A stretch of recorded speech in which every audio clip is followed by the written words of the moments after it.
worst possible thing you could say when you walk into a car dealership. I spent 5 years with Mercedes-Benz, 5 with General Motors, and the worst thing a person could say when they walk in is, if you could just get me to this payment, we got a deal.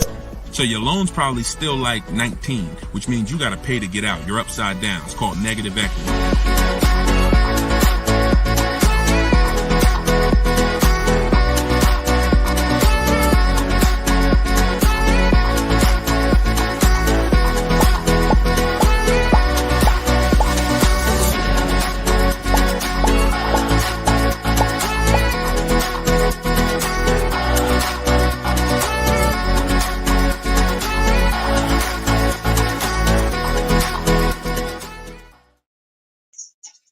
Welcome. Let me mute this because I got the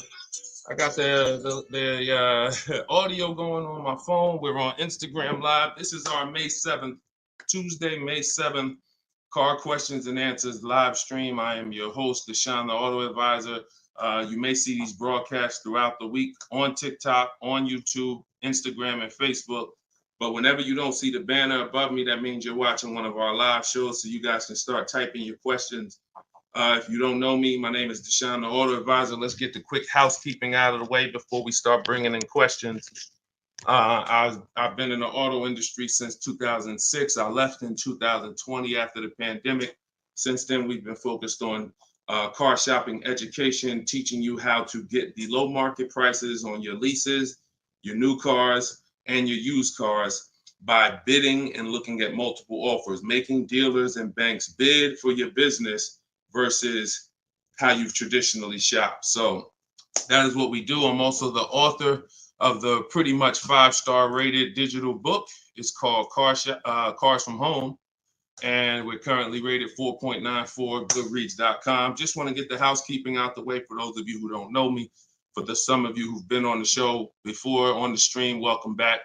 But for those of you who don't know me, this is my new digital book. It's called Cars from Home. You can get your copy for 75% off the normal price by going to my Instagram bio, the TikTok bio, or if you're on Facebook or Instagram, you can actually scan this QR code, Facebook or YouTube. You can scan the QR code, or you can go to deshonebook.com. We have a link in the comments for you. Lastly, I am the host of the masterclass, Everything You're Doing Wrong, Buying, Selling, and Leasing Cars. Some of you have asked, I share a lot of people who are using these strategies throughout the broadcast. Some of them are people who have my book. Some of them are people who attended my free masterclass, and some of them are in my car shopping school, Maps Academy. So either way, you guys can get anything you need from me in the bios or in the comment section. So let's get started, Dolan. You can bring in the first question. This is May 7th. So if you're just getting on, we are live on all 4 platforms, May 7th, 12 p.m. Eastern time. And you can share this with your friends. Tyler from TikTok, how are you? How does gap insurance work on a lease? Great question. Gap insurance covers the amount that you owe if, God forbid, the vehicle is totaled or stolen and they don't find it. So let's just say the car is only worth $40,000, but the actual cash value if the vehicle gets totaled is, $35,000. So if the insurance company is only going to pay out $35,000, the gap insurance would kick in and cover the remaining gap. So now most leases include gap insurance, but you never want to assume that the lease includes gap insurance. Whenever you are getting your offers from dealers, when you're getting your offers, you always want to make sure that you ask for them to include gap insurance. But yeah, that's the way it works. You want to make sure 99% of leases have gap, but you don't want to make that assumption. Always ask when you're getting your quotes that the gap insurance be included. All right, great question. Go ahead, Dolan. Next one. All right, keep sending your questions, y'all. I see you on Instagram. Those of you who are on Instagram, you click that thing that looks like a paper plane, and you can actually see that you can easily invite a couple of your closest friends to the broadcast just so they know about this information when they need it. Because 1 in 5 people are shopping for a car at any given time. So 5 people in a group, 1 of them is going to be shopping for a car, and we want to make sure you guys have the knowledge you need. Go ahead, Dolan. Guys, make sure you are typing your questions all in one question. Try to get it all in one question. What's up, Instagram? This one says new car parts are hard to replace. The dealership wants old cars back. Anybody who's in the business of buying cars wants cars. So it's not just the dealerships, it's the online buyers, CarMax, Driveway, Carvana. They want cars. Local people who buy and sell cars, they want cars. Wholesalers who buy cars to sell to dealerships, they want cars. If you get what I'm saying, you understand why you need to be making people compete. See, we take one buyer. That's what you've been taught to do. You've been taught to take one buyer, one person who wants your business, and give them the opportunity to negotiate. What we teach is for you to actually go to multiple people who want that business and make them compete. And that's how we make sure we get below market prices, because we in order to get below market prices, you must see enough offers to know the market. I'm gonna say that again. In order to get below market prices, you have to know you've seen enough offers to where you know the market. Could y'all keep running up the likes on TikTok? Every time we say something that you like, if you could just tap the screen, it runs the likes up and it gets a lot of people's attention on TikTok. Let them know they need to be here. Okay, so that's what you want. Everyone wants cars back. So you want to make sure no matter where the market's going, electric cars, old cars, new cars, luxury cars, just make sure you are getting at least 5 to 6 offers every time you want to replace a car. We don't trade in cars because you are not going to get the money you could get trading cars. Now, I'm not talking to you about doing private sales either, where you list the car and then you go and you got to, have people come to your house in Facebook Marketplace. I'm talking about the people who pay cash money, inspect the car in an hour, hour and a half, and cut you a check. Those are the people we need to get 5 or 6 bids from, and that's what we teach. Those companies are very easy to find and very easy to work with. Okay, who's traded a car before? If you've ever traded a car before, type the letter T. All right, stay by your phone, y'all. This is live. This is May 7th. This is our 12 p.m. class, so stay by your phone. I want you to make sure we don't just talk here, we dialogue. All right, in order for you to get the most out of the show and for me to continue to do them, you want to make sure you as close to your keyboard so I know you're actually getting value out of the class, out of the stream, because you're communicating, engaging versus just listening. All right, I'll see you, Bell, on YouTube. Anybody who's traded a car before, type the letter T. If you've traded a car, this is important for you to know. It's almost impossible. I see you, Thomas, on Facebook. It's almost impossible, ML Headley, to get the most money for anything, not just a car, for any item on trade. So we don't trade. We don't trade. You're not going to get the most money, and you're not going to know that you got the best offer.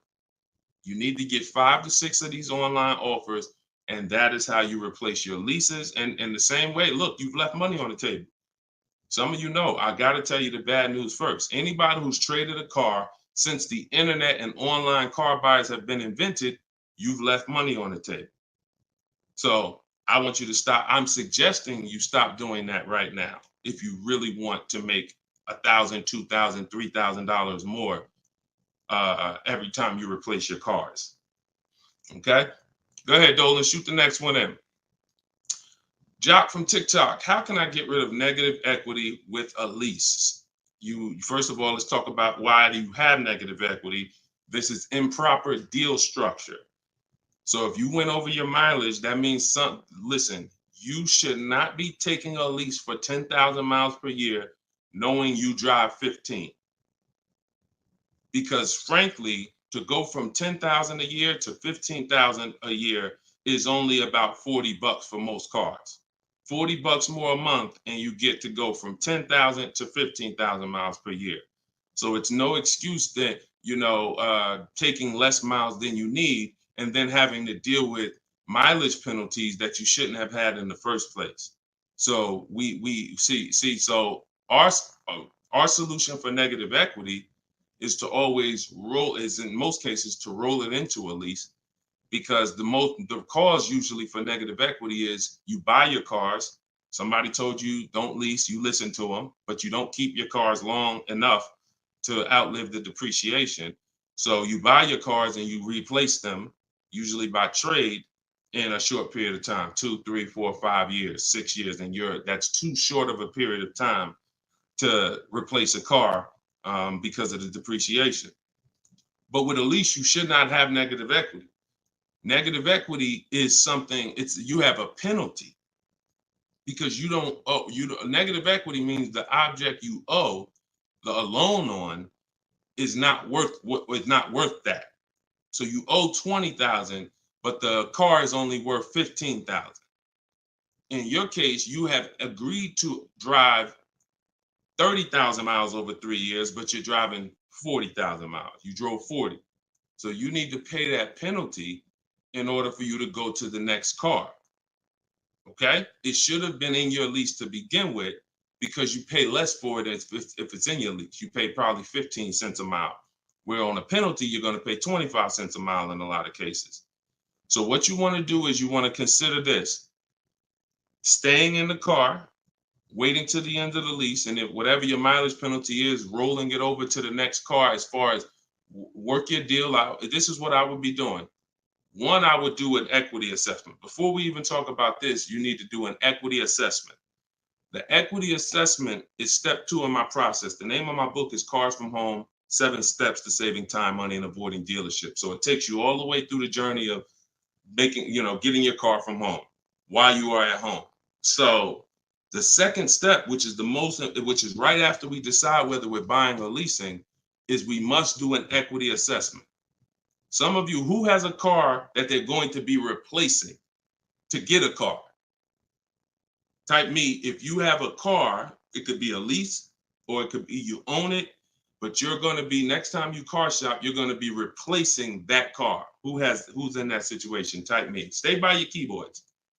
Let's go. We're live. This is May 7th. Wake up, people. Wake up. School me. All right, me, I see you. All right. What's up? Y'all can we run the lights up on TikTok? Can we tap the screen? Can we tap the screen if y'all gonna spend time with us on TikTok? Tap the screen. All right. Okay. Let's go. Let's go. Come on. Don't play TikTok. I'll close the broadcast. All right. Y'all not paying me nothing. Okay. So I'm asking you for a tap of the screen if you want to stay on with us. All right. We could definitely go TikTok. We could go Facebook, YouTube, Instagram if y'all acting funny today. We got no problem. All right, I appreciate it. I see y'all now. I see the lights running up. All right, so if you have a car you're going to be replacing, then everybody who just said me, then the first thing, once you decide whether you're buying or leasing, is you need to do an equity assessment. So you're going to call your bank. If you don't have a bank, the car's paid for, then you can skip this step, but you're going to call your bank. You're going to find out what your payoff is. Once you find out what your payoff is, you're going to now, if you have a lease, you're going to ask them, do you have a third-party restriction? Now, once you make a note of those things, that's 4 different paths. See, I just talked to 4 different people. It's very important that y'all understand that I don't teach one size fits all car buying advice. So you got to listen closely to see, oh, is he talking to me? Oh, that's what group I fall in. So I just said, some of you are going to replace a car. You have no money you owe on it. You don't need to call your bank. Everyone else, lease or purchase or finance, you need to call the bank, and then you're going to ask for your payoff. Once you have a lease, you're going to do this next step. So some of you who don't have a lease, you don't have to do this step. Then you're going to ask, do I have a third-party restriction? And you're going to make a note of that. And you're going to put yourself into one of those 4 categories. Okay, this is broken down. This is step 2 in my book. So once you get that information, you're going to go online to CarMax, Driveway, Carvana, Kelly's Blue Book, Instant Cash Offer. Please do not come talking about what Blue Book says. Algorithms in this market mean nothing. The only thing that matters is cash offers. So you're going to go to these people to get your cash offers: CarMax, Driveway, Carvana, Kelly's Blue Book, Instant Cash Offer, Car Guru, Sell My Car, and Auto Nation, Sell My Car. That's 6 offers. And once you have those offers, you will know where your equity position is. You will know if you have equity in your vehicle. You will know if you have no equity in your vehicle. If you are leasing, then there is no such thing as negative equity. Because let's say your payoff is $20,000 and your highest offer is $18,000. You don't have negative equity, you don't owe that. That just means when you go to drop off your vehicle, you can't sell it and make money. That's what that means. Now, if you have a mileage penalty like this gentleman may have, that's different. But that's separate from the equity assessment process. You need to know, what is the asset that I'm driving? What is the asset, the car that I have in my possession, worth on the market? And what do I owe on it? And is there equity there? So that is the step you do before you think about shopping and getting offers, because we break our transactions down into 3 categories. Who we buy our car from, we're getting bids. Who we get our loan from, we're getting bids. And who we sell our car to, we're getting bids. So this is very important in our process of how we get below market deals from home. Okay, so do that step, Jock, and that's what and you go from there. Everything I'm talking about is in my new digital book, Cars from Home: 7 Steps to Saving Time, Money, and Avoiding Dealers. Shoot the next question in, Dolan. Everyone who wants your copy, you can get it for 30 minutes at 75% off. It's normally $97. So everyone who's gotten this book, and we've gotten close to probably 6,000 people at this point, the book is $97. But when you go to my bio now, or my Instagram or TikTok bio, you can get your copy for 75% off, which would be $24, but it's only for 30 minutes. If you're on Facebook or YouTube, just check the comments and go to deshonsbook.com. You got 30 minutes to get your 75% off. Okay, Tyler from TikTok, rolled over $14,500 from a trade into a 36-month lease. Payment only $54 a month. Is this a good strategy? Payments only $54 a month? What do you mean by that, Tyler? $54 a month. How could the payments be $54 a month? You need to know how much you're rolling over into the new deal, because let's say, for example, you have $14,000 of negative equity. Just that alone is $400 a month. Just the negative equity. So I'm trying to find out what you mean when you say rolled over 14.5 from a trip. Oh, wait a minute. I think I know what you're saying. You are essentially prepaying your whole lease. What he's saying is he's taken all of the car that he is trading, which I just told you how much I'm not a fan of that. But he's now essentially doing a one-pay lease, or you're doing a huge down payment. So this is very important. You could be about to really lose your shirt right here. This could be extremely bad for you. You need to make sure you check what I'm about to say to you.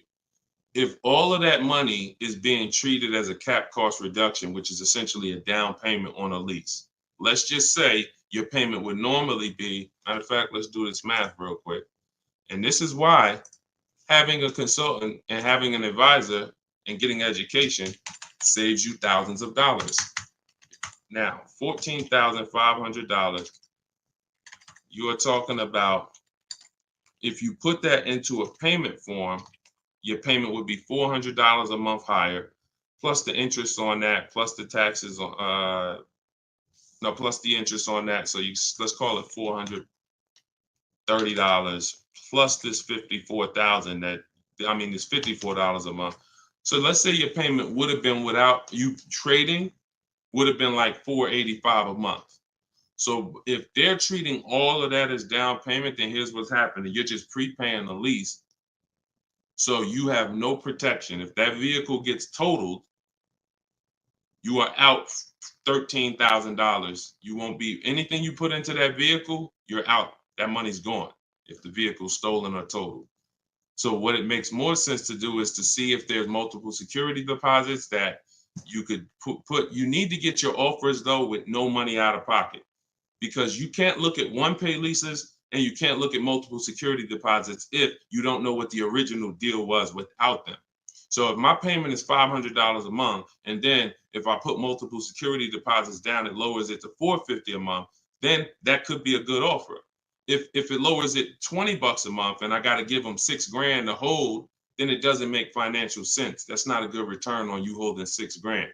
But I'm always comparing it. This is something we teach called advanced leasing strategies. This is not for everybody. So but you need to determine when you're doing a one-pay lease, all you're doing is giving them all of this money up front so they can lower the actual interest on the lease and see what the payment comes out to with the lower interest. So you have to get offers without down payments. This is why I'm saying when we shop, we never shop with down payments, whether we're buying cars or leasing them. We never shop with down payments because when you're putting all this money in, you can't assess the deal because you don't know how much of this being a low payment is because I put all this money down. You need to know you have a deal before you consider what monthly payments is going to be. If I'm getting a lease and I shop my offers and my lease deal is under 1%, or my best offer is under 1%, no more than 1.5, somewhere in between there, I know I have a good deal, regardless of how much I'm going to put down. So, and when it comes to purchasing, I need to know people worry about the payment. Some of you are worried about the payment. You don't care about what you're buying the car for, and you're worried about the wrong thing because you're thinking about the loan you're getting. You're not thinking about the car you're buying. Before you think about, hey, what's a good payment on this car? No, the better question is, who's the dealer that's going to sell me that car for the lowest price? Deshone, I want to get this BMW 4 Series. What's a good payment on that? No, you're going to get a BMW 4 Series. Who's the dealer that's going to sell you that BMW 4 Series for the lowest price? If 20 dealers, if say 10 dealers have that car, $60,000 car, some dealers are going to sell it for 65, some are going to sell it for 60, some are going to sell it for 57. You need to get these offers before you worry about what the payment's going to be. And that's a whole different philosophy. This is what I teach. So I'm never going to be in the business of not teaching you to understand the numbers because we make it simple. Whether you're using my book, whether you're paying attention on these live streams, when you are shopping multiple offers, you eliminate this. You cannot be a payment shopper because you'll just be throwing money at deals and thinking you got a deal, but you didn't get a deal. You just threw so much money at it that it lowered your payment to something that you felt good about. Doesn't mean you didn't overpay for the car. All right. Very, very important, y'all. This is $3,000 to $5,000 to $7,000 to $10,000 mistakes. These aren't $100 mistakes. Listen, look, people right now are so distracted. They are asleep. They are asleep. The only way people could continue to make money is people stay asleep.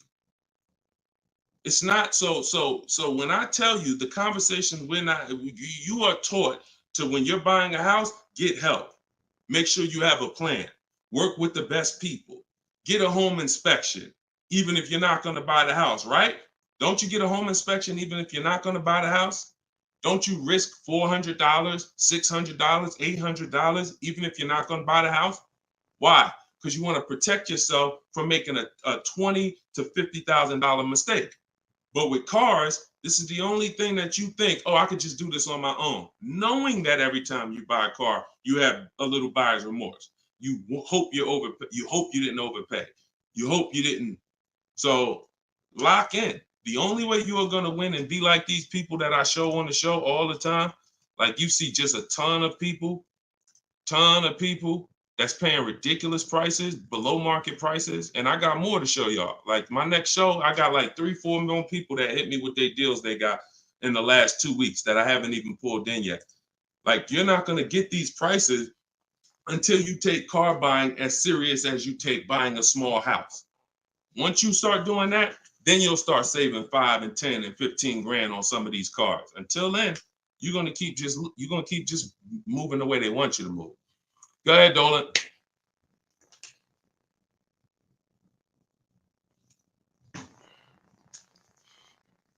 Is there any way to get out of a car with too much negative equity?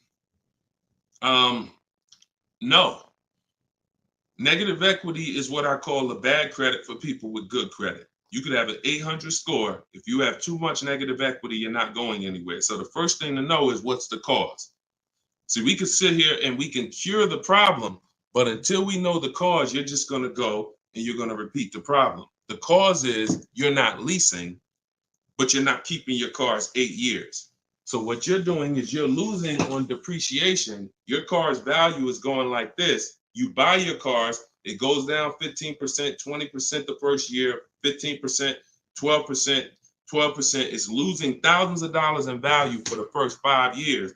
And then that's when you go to trade it, or that's when you go to replace it.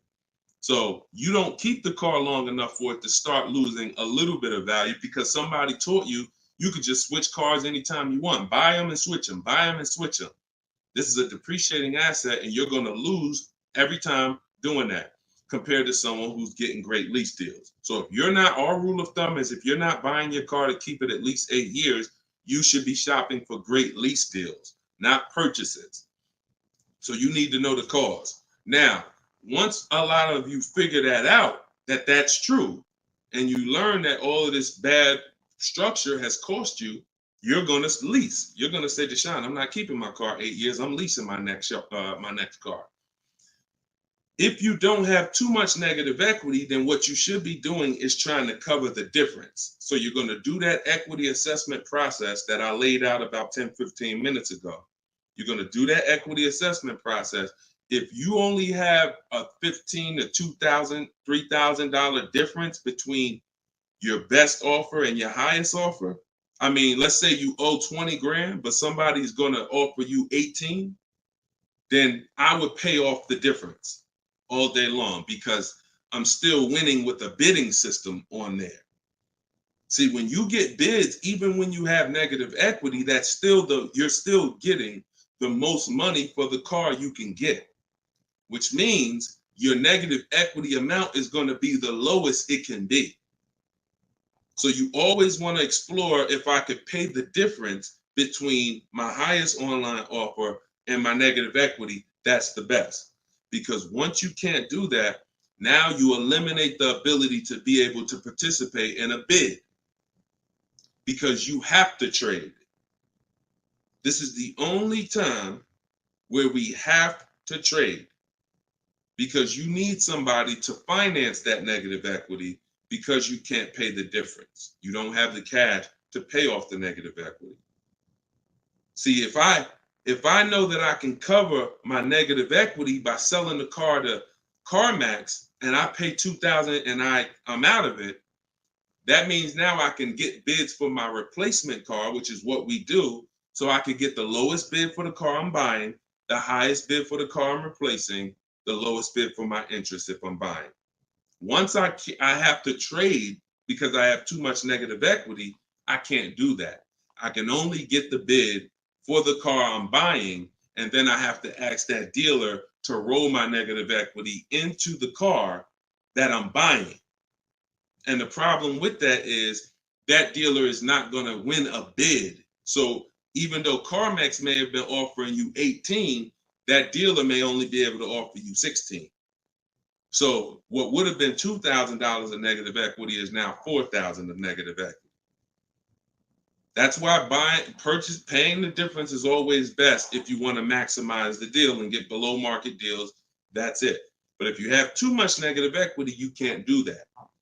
Now, it's very important that you understand something regarding the car you're replacing your negative equity with, the next car you're going to buy. You can see Sean uses our bidding strategy. He's in our private group. For all of you who want to know about my private groups and you have to attend, there's people who ask me, who are these people? You must attend my masterclass in order to be eligible to be in our educational course. So this is but what it is my book in video form with coaching.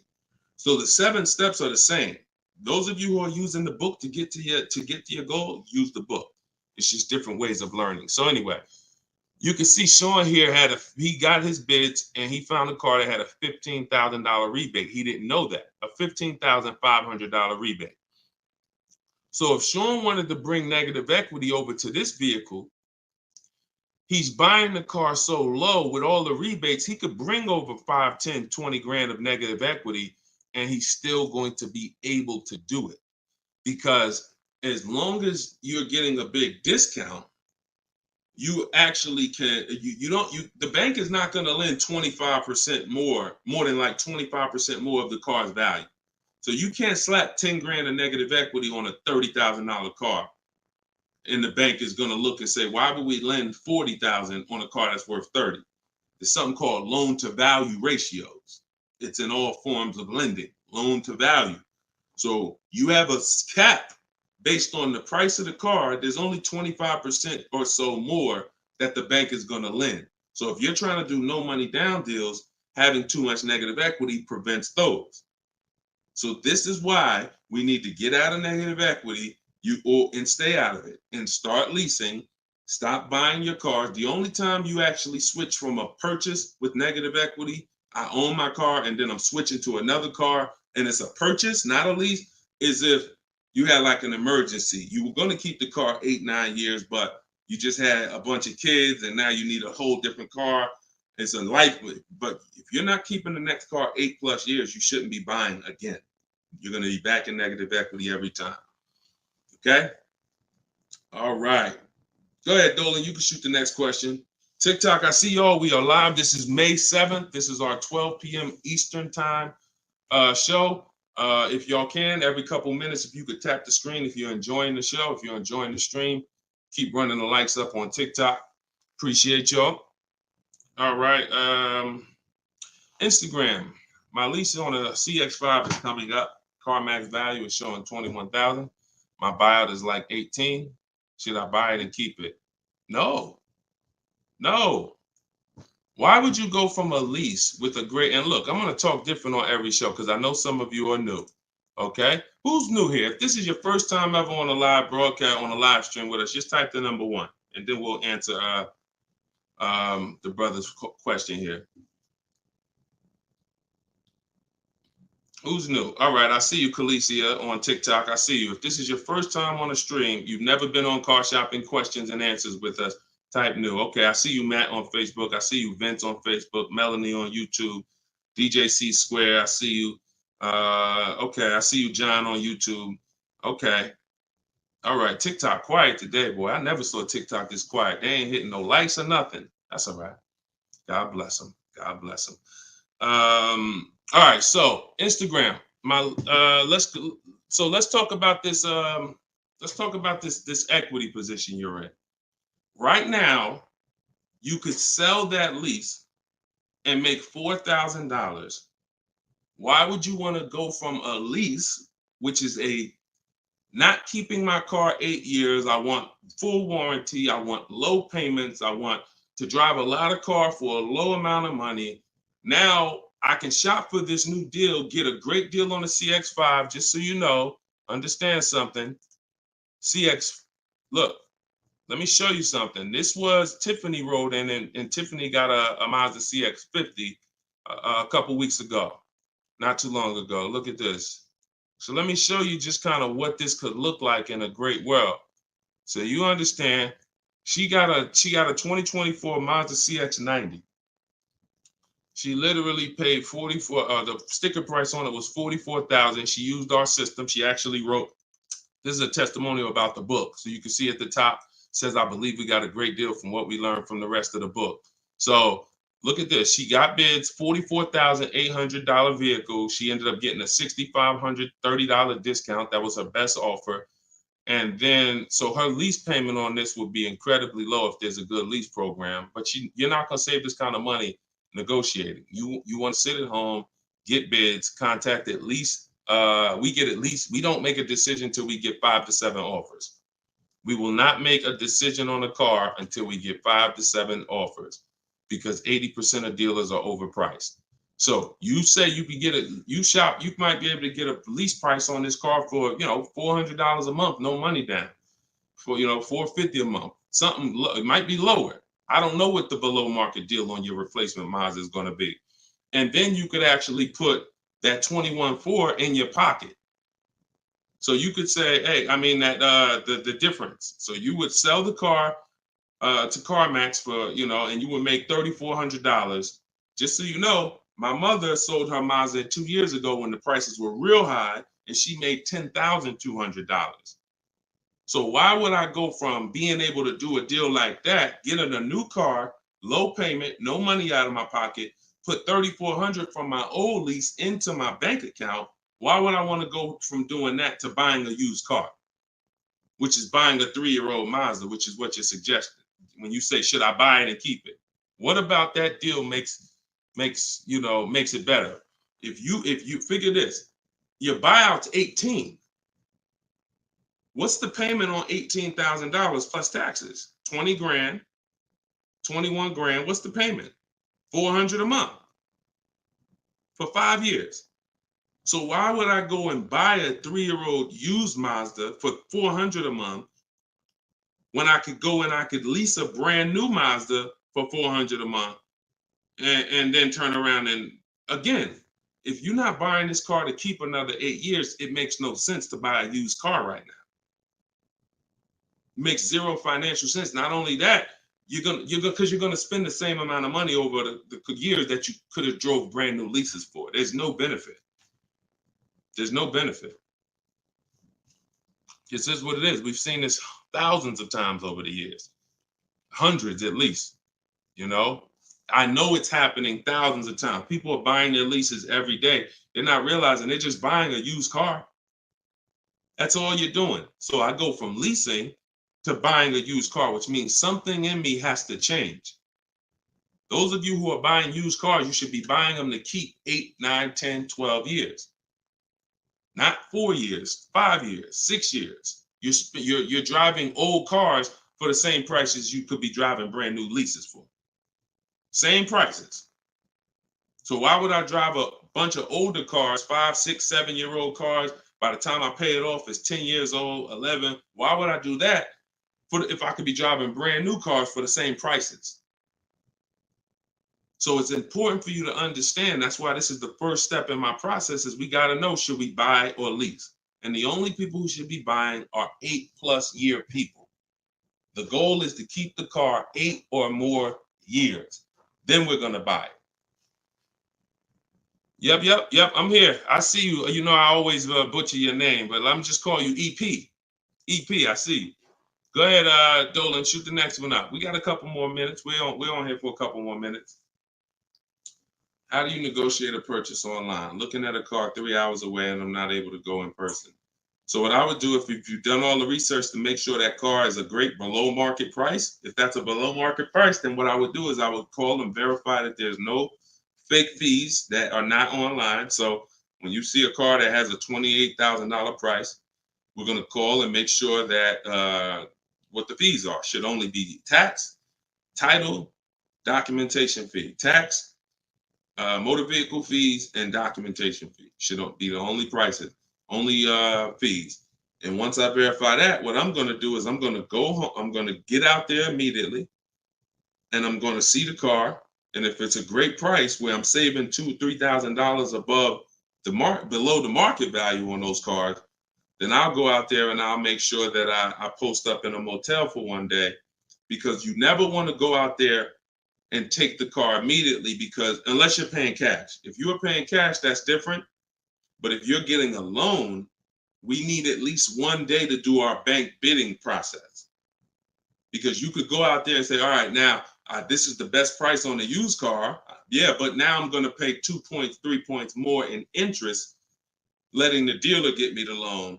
So I'm essentially giving that $2,500 or $3,000 that I saved right back to the bank. I'm not giving it to the dealer, but whoever the bank is. So we always need one day to come home, let banks and credit unions bid so we could get the lowest interest rate. And then we call that dealer and we let them bid against it. But that depends on how you're going to pay. But that's the process. You get out there, you test drive the car. That's why all of our used car research is done from home. All of our used car research is done from home. By the time we get to the dealer, the only thing we're doing is going there to test drive the car and lock up the deal. The prices we've already verified is the lowest prices in the market. So once we verify there's no bogus fees, that's our process for wrapping up the deal. That's right, man. You know I'm always watching and unlearning and relearning, boss man. Appreciate you. I appreciate you, EP. Always a pleasure. All right, go ahead, Dolan. Yeah, some of you are looking for your used cars locally. There's no way you're getting the best prices. If some of you are looking for your used cars 25 miles, 50 miles, 100 miles, there's no way you are getting you're getting below market prices. That's just not enough inventory to look at for you to see, Oftentimes, it's literally a dealer that's an hour, 2 hours, 3 hours away who may not be in the city. They don't have the traffic that that person has, and oftentimes they'll have a below market deal because of their particular circumstance. So if you're just shopping 10, 25, 50 miles outside of your radius, that's just not enough of a radius to get the below market deals. My brother leases up, he's over miles. Equity assessment. That's it. I just went over that about 20 minutes ago. I can't go over it again because there's people who watch the stream and it's not fair to them, but we do have this stream on replay. If you go to YouTube or if you go to my Deshone the Auto Advisor Facebook page, and you can find the section that I did only on that. Okay, it's called the equity assessment. We had another person on here that's over miles. And, once you do that equity assessment, then you want to weigh that, compare that to what the mileage penalty is. Because some people, the mileage penalty is only going to be $750, $1,000, $1,500. You could have that rolled into your next lease offer.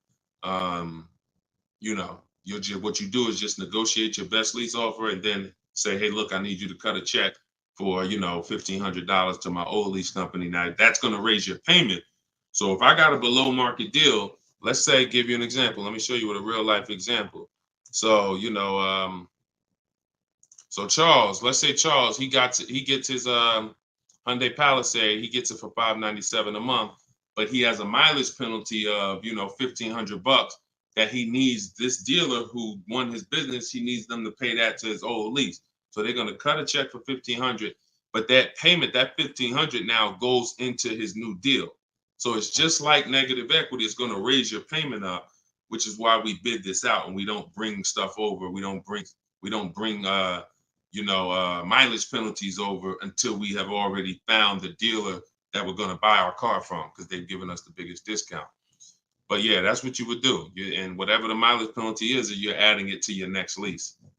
So you're paying it either way is the point. You're not getting out of a mileage penalty. It's just all about and the only way you can get out of it is if you sell the car. So that is how you get out of it. Because when I sold my Jeep Grand Cherokee lease, I was over miles by probably, I think I had 42,000 miles on it, and I contracted for like 39. But that's because I extended the lease. And when I extended the lease, I was doing more driving, and I just said, I knew I had so much equity in the car, because again, that's when cars were worth literally $7,000 to $12,000 more all through the pandemic. 2020, 2021, 2022, we had people cashing out, making $8,000, $10,000, $12,000. Some of you might have saw some of our videos and used what we were teaching then. So once you do that, that's the only way you get out of a mileage penalty is you sell the vehicle, and then it's all whole. But if you're not doing that, that mileage penalty is going to be paid. It's just what I just told you is a way to get the deal done without having to pay the mileage penalty out of your pocket. You're rolling it into your next deal. All right, go ahead, Dolan. All right, y'all, this is our Tuesday 12 p.m. stream. We're on here for a few more minutes. Keep your questions coming. Try to get to as many as we can. Everything I'm teaching y'all, if you guys do not want to remember this, if you're like, Deshone, I want something where I can see step-by-step your plan, you want to go to deshonesbook.com. We got the banner on the screen. If you're watching us on TV, you can scan the QR code with your phone, and you can get my new book. It's a digital book called Cars from Home, 7 Steps to Saving Time, Money, and Avoiding Dealerships for 75% off. So you'll get it for $24.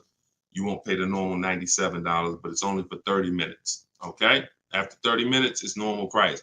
You guys that are on TikTok, you can get yours in my TikTok bio. There's a website there, as well as in Instagram, my Instagram bio. All right, get your 75% off if you don't want to get it, if you don't want to remember any of this. All right, so Guitar Jams, YouTube, what's the best price to negotiate over sticker price? For example, a car is a $26,000 sticker, but I'm only wanting to put $27,000 in cash. Is $1,000 difference enough to avoid all BS fees? See, that's a problem. See, let me show you how you're actually hurting yourself by doing this. You're not getting bids. You're not getting multiple offers. If you're looking at a new car like this, a $44,000 car, You go in and you assume what a good deal is going to be. We never assume what a good deal is going to be. We have to reveal what a good deal is by getting multiple offers from home. So we sit at home. In my way, we use the computer and we're going online and we're going to dealers' websites. I have scripts in my book. So all you're doing is copying, pasting my scripts to use this. Now, if you're doing it your way, you just want to make sure your goal, you could do it by phone. I don't care how you do it, but your goal is to get 5 offers. Because until you get 5 offers on these new cars and on these leases, you're not going to ever know what the best deal really is. Because 80% of dealers are overpriced.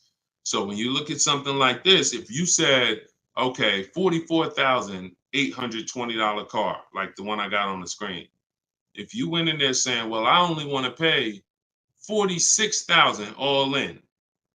Look at what she paid. She paid net $40,300. Look, this was her base price. She got $38,289. Her net price was $40,300. So if you would have went in here on this car saying, well, it's 44, look, I'll give you 46,000 all in. You would literally have overpaid more than Tiffany by $6,000. Let that sink in. You can't go in feeling for the bottom, brother. You will certainly get somebody will take a vacation on you. Their commission they're gonna make, well, that's probably an $8,000 profit deal to the dealer, $6,000 profit to $8,000 profit, and somebody's getting a $1,500 commission on you because you just went in. Oh, let me guess what I think a good price is going to be. Not knowing if there's any rebates on the car, not knowing anything about it. I'm just going to guess. Look, what if Sean would have went in? Look, what if Sean would have went in talking about, this truck is $73,000. I'm gonna offer them $73,000, but they gotta include all the tax, all the fees. I'll give you the asking price, but you gotta include all the tax and fees in. Look, he ended up getting with bids $57,000. He would have overpaid by $20,000, $15,000. And I'm sorry to tell you that some of you are doing it every day. You've done it on all your cars. You've overpaid, not using these strategies. And I want you to stop. You're free to do what you want to do. You want to stay in the old way. But the people that you see that are getting these deals, these people that are posting, listen, when you get a great deal, you post the deal. See, when you get a car, pay attention, yo. Pay attention to what I'm about to say. It's very important. When you actually have strategy to get great deals, you actually post the deal. This is our private group where we post our deals. Look, people are not just happy about the car. Look, Eddie, I ended up getting multiple offers, got a Toyota Camry hybrid. This was last year when these cars were literally on fire. Look, quote, getting quotes as high as 10 grand over sticker. Look, I got $2,086 under sticker. $10,000 over sticker was his highest quote for this Toyota Camry hybrid. There are people who paid that. There are people that paid 5 grand over sticker for the same car Eddie got. There are people who paid sticker. Thought they were getting the best deal. Man, I got mine for sticker. He got his $2,086. Some of you who might see this broadcast, you might have said, you might have the same car. Deshone, wow, man, I got that same car. I paid 4 grand over sticker to get mine. Yeah, Eddie at the same time, same year, paid $2,086. Sorry to tell you, but you overpaid by 4 or 5 grand. This is real. We're not sitting up here doing this talking about hundreds. There's nothing y'all hear me talk about in these streams that had hundreds of dollars. And frankly, unless you are rich, you can't afford to lose $2,000, $3,000, $4,000 every time you buy a car.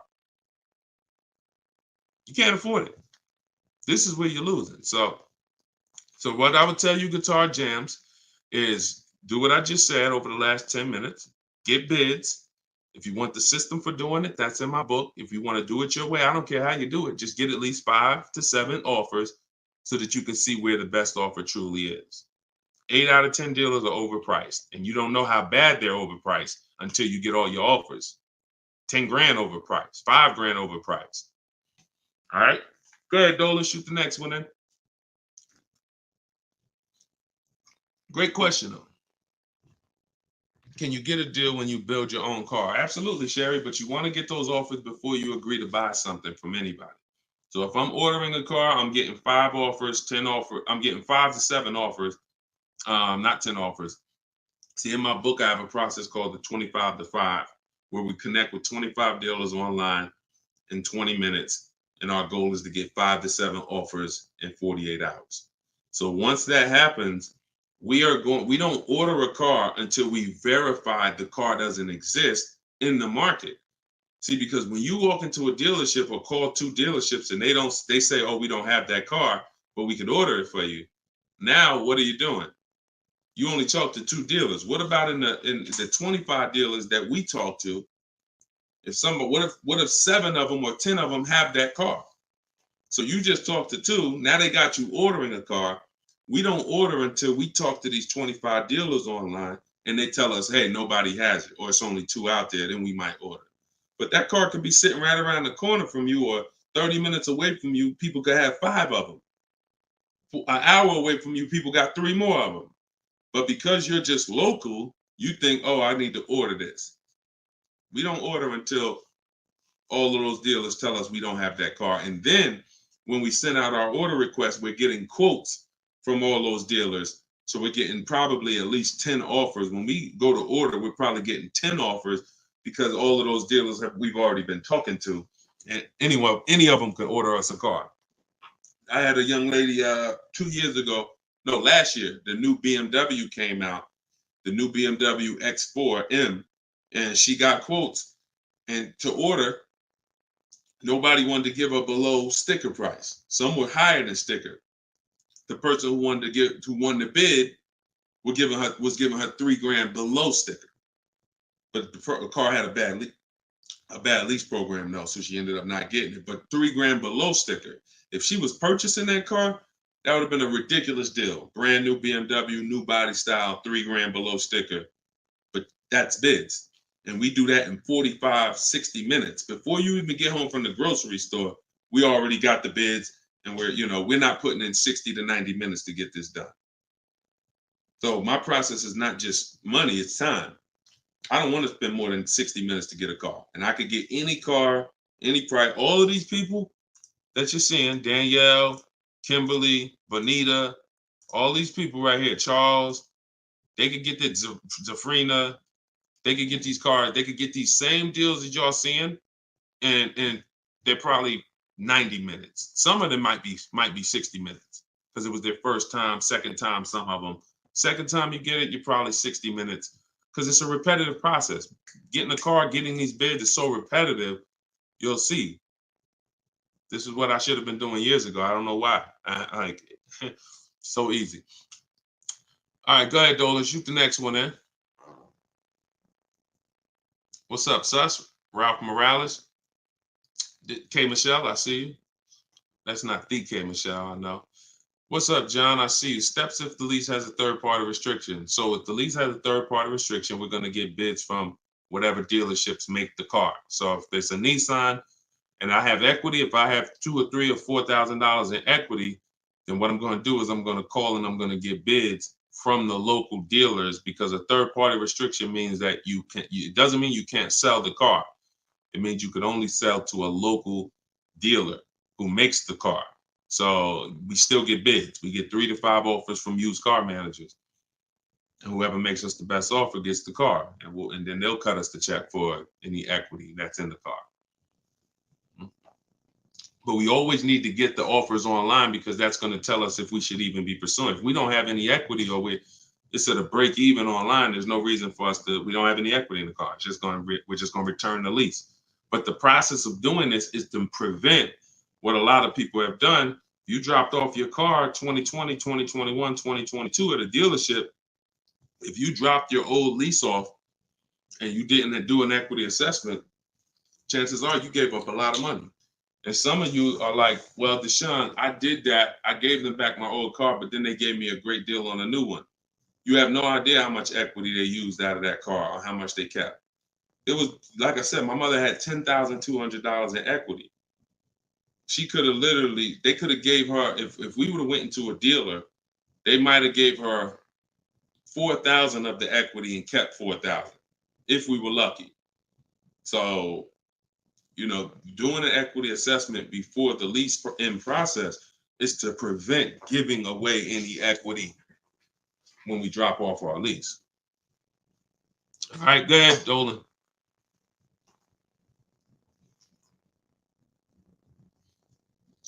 This is our Tuesday, May 7th live show, 12 p.m. If you don't see the banner above me, that means we're live. So you can type your question. Dolan will bring them in. We got another couple minutes. Hey, Deshone, currently in talks with dealers for a good offer. Thanks for all your help. Great. I feel empowered and confident I'll get the best price. Get the book, everybody. Stop leaving money on the table. Thank you, Nico Smooth. See, it's empowerment. It's the only way to feel empowered. You are not going to feel empowered going and negotiating with a car salesman. Anytime you're working with us, it's already set up for you to leave not able to guarantee you got the best deal. Nico Smooth, he's going to guarantee it. I don't know if that's a woman or man, but they're going to guarantee it because they're getting offers.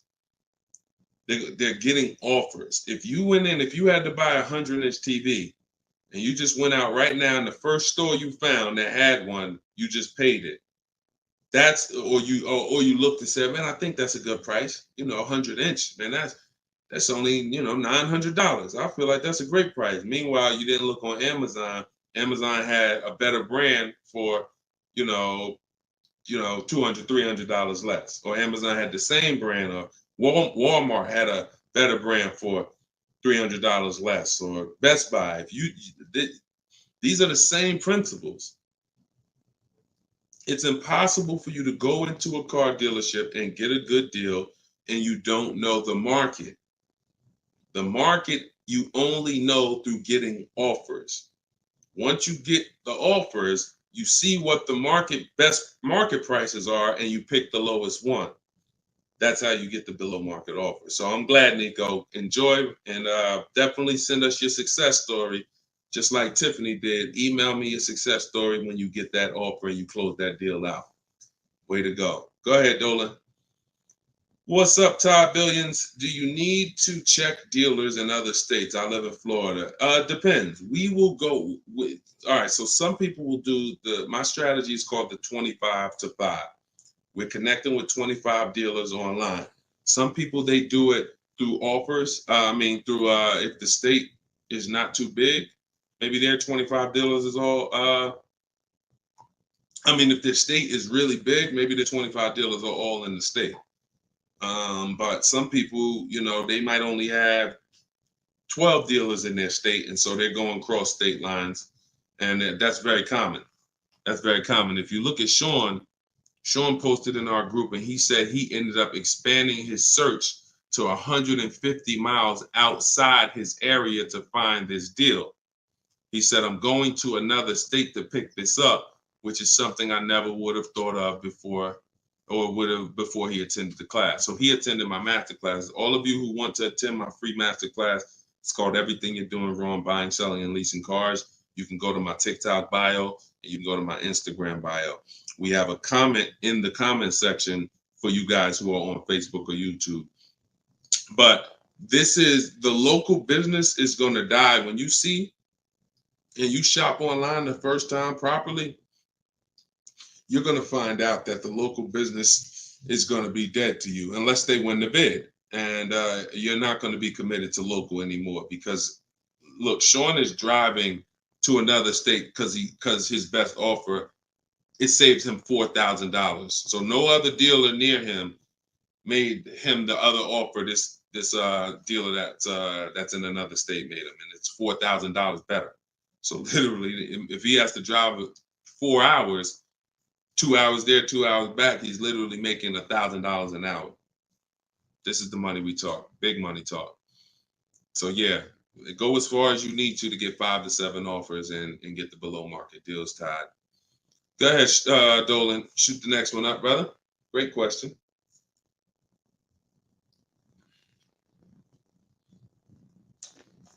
This is Charles Harris on YouTube. How are you? Hey, Deshone, why you don't have PayPal for a payment method? Um, that's a great question. We've used PayPal probably twice since we started our company in 2021. We just found that Stripe was a better company to work with for the business. We do have, I believe we have Klarna. So for those of you who are familiar with Klarna, they'll let you break up the payments interest free. For the book or any product we sell, we make Klarna available for the last year. But PayPal is just a little different to work with. We've enjoyed working with Stripe. So hope that helps. Go ahead, Dolan. Right, we just hit the hour mark. Got a couple more. We'll try to take a couple more before we wrap. Lenice from Instagram. By the way, everybody, if you just jumped on, this is our Tuesday, May 7th, rather, 12 p.m. live. So we are live. So feel free to ask your questions. If you don't see the banner above me, then that means we're live and you can type your questions. Is purchasing a car from Enterprise Car Sales a good idea? If in order for me, when we're shopping for used cars, like I have this used Infinity truck. We got it a year ago. It was 2020, so it was 3 years old. When we found that car, when I narrow it down to my top 3 to 5 used car options, they have the best title histories, the best service records, the best accident records. They're the best price in the market. They're below market. And then I verify what the brand new price was, because you can't know a car is great until you know the new car price. Because if a car was 50,000 and they're asking 30, that's different than a car that was 55,000 and they're asking 30. The $55,000 one has more value, has more equipment, more options, so it's a better value. So it's impossible to get a great deal on a used car without knowing what the original price was. So you might have picked a car that's, this one is 30,000, but again, the original price was 50. Meaning, while another one might be 31,000, it's $1,000 more, but the original price was 55 or 57. So you got to know what was in the new car price to be able to compare when we're getting. So if I narrowed it down and that Enterprise car was in that bunch, I'm not opposed to it as long as it has great service records, great accident history, great title records. But the title is going to show as a rental. So when I say great title history, you got frame damage, you got salvage titles, you got rebuilt titles, cars that have been totaled, rebuilt. You have different forms of title: personal lease, personal vehicle, corporate lease. These are all different categories of title. So if you get one that has a rental, then that price needs to be considerably less than the other cars on my list. That's the only way I would look at it. Great service records, great accident records, and then compared to the other cars in my bunch, it's got to be $2,000 less than them. 1,500, 2,000 less. So that's the only time I consider it. Go ahead, Dolan.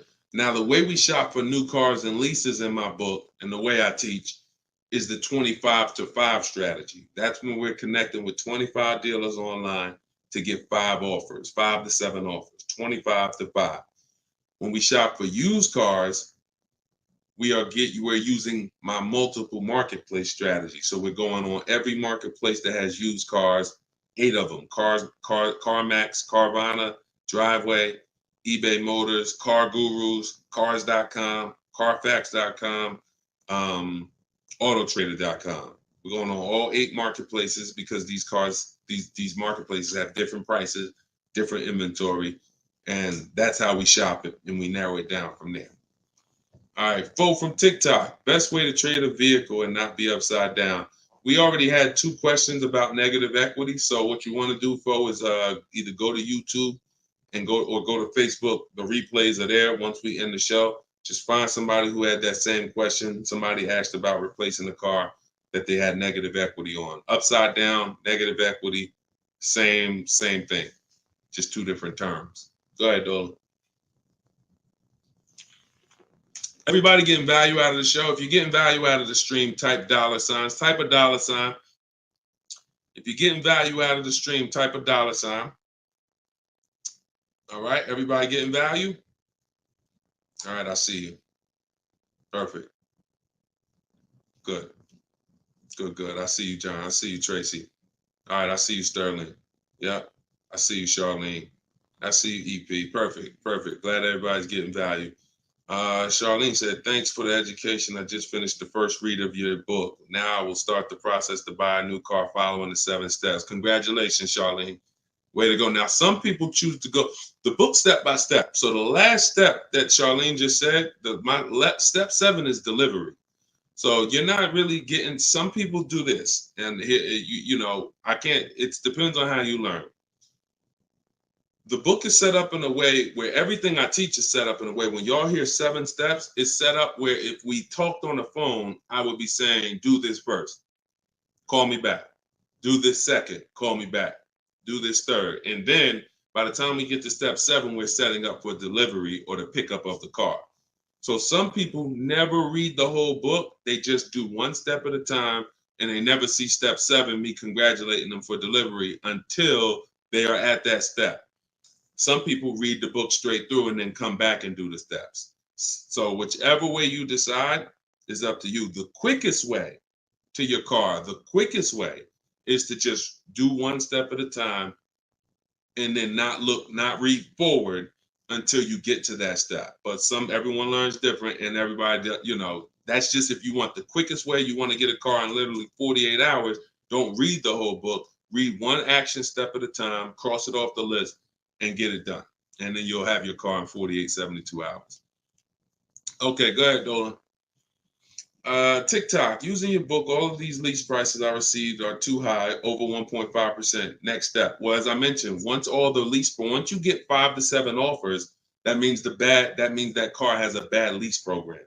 Not the brand, the car. So that Jaguar has several cars. That particular one, and it could be that trim level, has a bad lease program, in which case I always say with leases, we want to have at least 2 to 3 options, because we cannot control the lease program.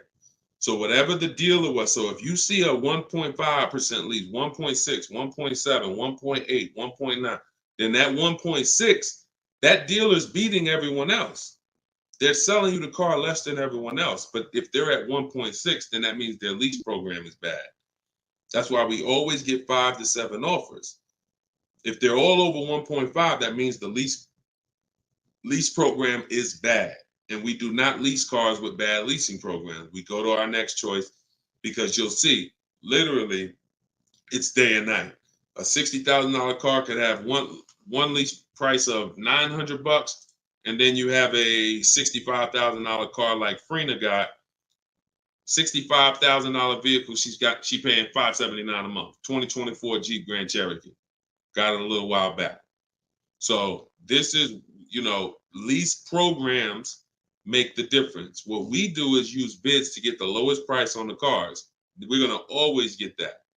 But once we can't control the lease program. So we always have 3 options. With purchasing, we don't need 3 options, because once we get our bids, we're gonna just find a dealer that's gonna be the lowest.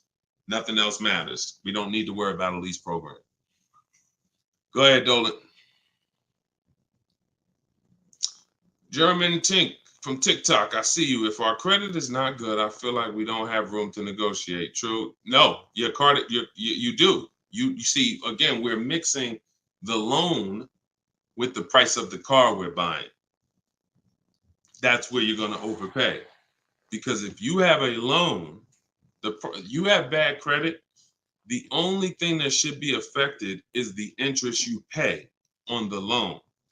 That should be between you and the bank, the lender, not between you and the dealer.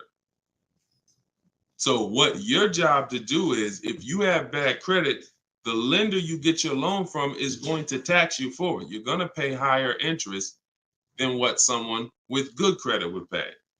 But what you should not be doing is overpaying for the car because you didn't get bids.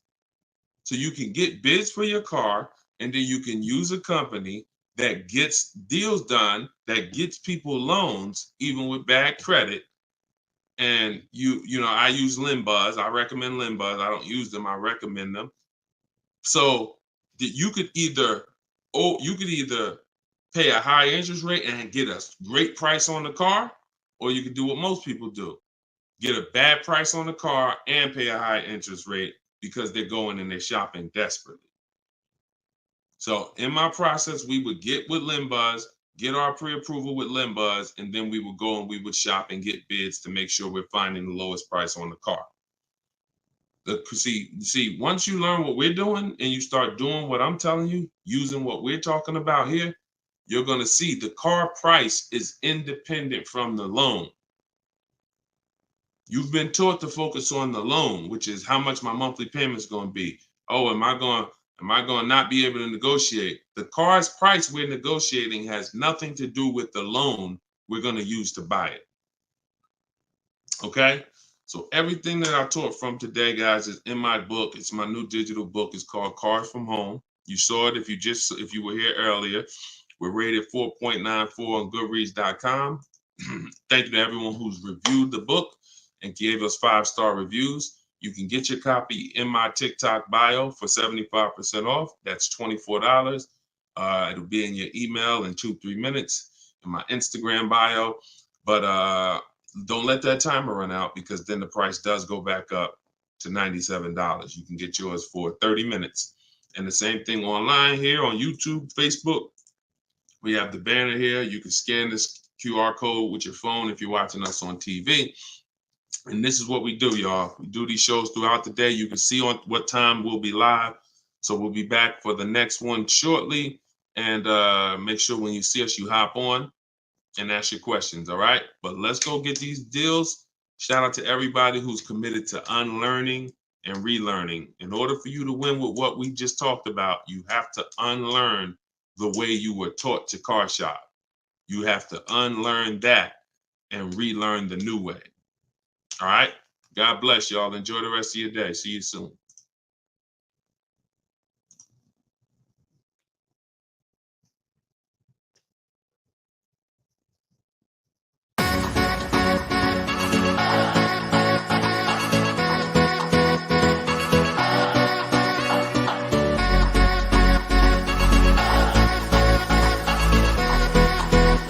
The worst possible thing you could say when you walk into a car dealership. I spent 5 years with Mercedes-Benz, 5 with General Motors, and the worst thing a person could say when they walk in is, if you could just get me to this payment, we got a deal. So your loan's probably still like 19, which means you got to pay to get out. You're upside down. It's called negative equity.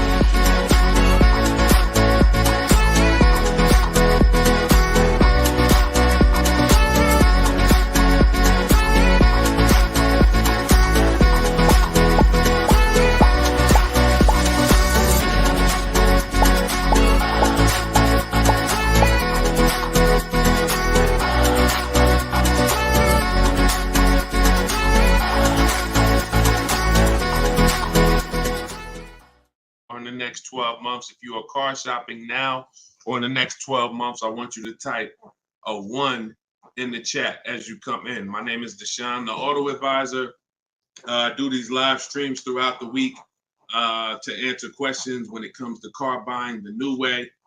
We've been doing this, helping people really since 2021 through education. And so we teach an entirely new way to car shop. A way that has worked for thousands of people before you. And I do these live streams so that you can ask your car shopping questions, and we can try to get you the answers that you need to help you get below market prices, which is the only thing we settle for. So thank you to the people who are tapping the screen on TikTok, running up the likes. I appreciate it. We have Dolan moderating in the back, so you guys can start typing your questions. Everything I'll be talking about is out of my new digital book. It's called Cars from Home, 7 Steps to Saving Time, Money, and Avoiding Dealerships. Thank you to all who have reviewed the book on Goodreads, putting the review page up now.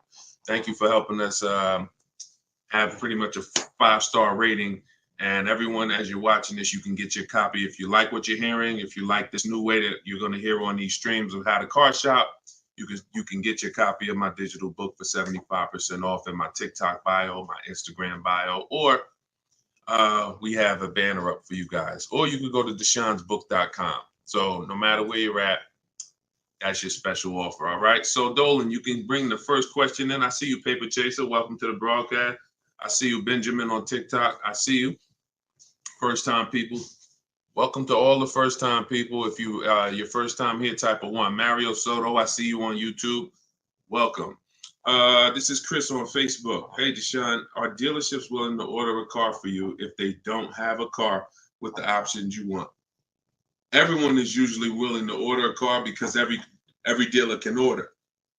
But you want to make sure whenever you're getting an order quote, you're getting at least 5 offers. 80% of dealers are overpriced. So you want to make sure you're always getting on a brand new car 5 offers. And then you'll see how different they are. I had somebody who, I think we're on episode 17. This is episode 17 of Car Shopping Questions and Answers. So on last episode, I spoke about a young lady who ordered a BMW when it first came out last year, the new body style new body style X4. And through bids, she saw multiple offers. Most dealers were charging her $2,000 over sticker price. But once she got her 5 offers, at least 5, she probably got set 5 to 7. Her best offer was $3,000 below sticker. So I always say when you're shopping the right way, it should be a $3,000 to $5,000 to sometimes $7,000 difference between your best offer, which is the below market offer, and your highest offer, which is, the highest of all the other offers. So that's when you know you're shopping correctly. So make sure when you're ordering, you're following that model so you can make sure you're getting your best price. And you do this right from home. You could do it by phone, or you could do it my way, which is using the dealer's computer, the dealer's websites.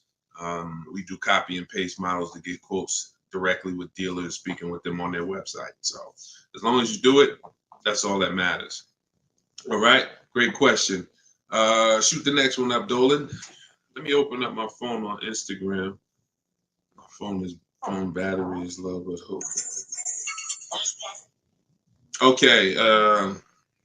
Yes, everybody. This is our Tuesday 7 p.m.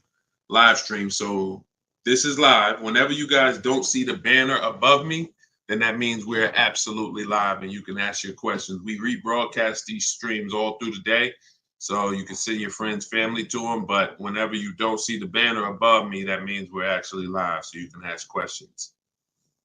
Okay, go ahead, Dolan. This is from TikTok. I need a new truck. Any advice? Or the first thing, all right, I'm getting ready to tell you the first thing you think about when you are in your position. And this is the first thing that all of you should have thought about. If you haven't thought about this yet, you've already skipped something that is very important.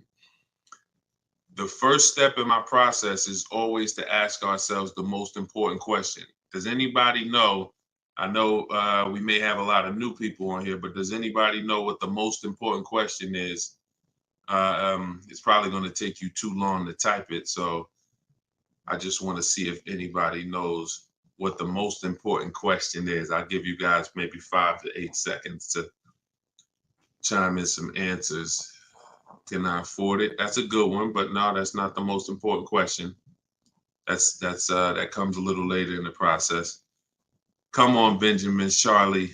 Am I keeping the car 8 years? My man, way to go right there. DM me, man. I'm gonna get you a free copy of my book because I like that. All right, that's the most important question. Just DM me on TikTok. I can't read DMs, y'all. So if you actually have DM me, 99% of the time, I'm not gonna see it because I have a team that helps me with my social media. So I'm not seeing DMs because we just get way too many throughout the day. But in your case, yes, send me that. Yes, but that's the most important question because here's the thing. The first thing you want to think about is how long you're going to keep it because you're about to buy something that's going to go down in value. You're not going to get the most value out of it until after 7 years. that's when you're going to get the most value. Everything before that, who knows, when I break these things out, I'm showing you the depreciation curve. And this is how your vehicle is losing value. So if you buy a new vehicle, it's losing value like this. If you buy a used vehicle, it may be losing value like this, but it's going down thousands of dollars every year. So until you keep the car long enough, some of you are just not keeping your cars long enough to win, because you're turning around and replacing your cars while it's still like this. You're still losing $2,000, $3,000, $5,000, $7,000 a year, depending on the price of the car, in depreciation.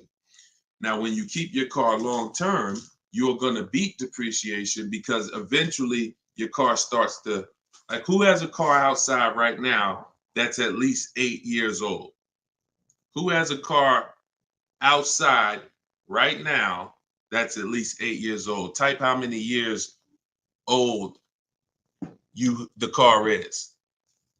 I just want to demonstrate something, because if you skip over this, you're not going to be able to get a good deal. You can forget it.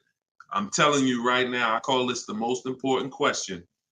If you get this wrong, forget about getting a good deal. It's impossible. And I'm going to explain why.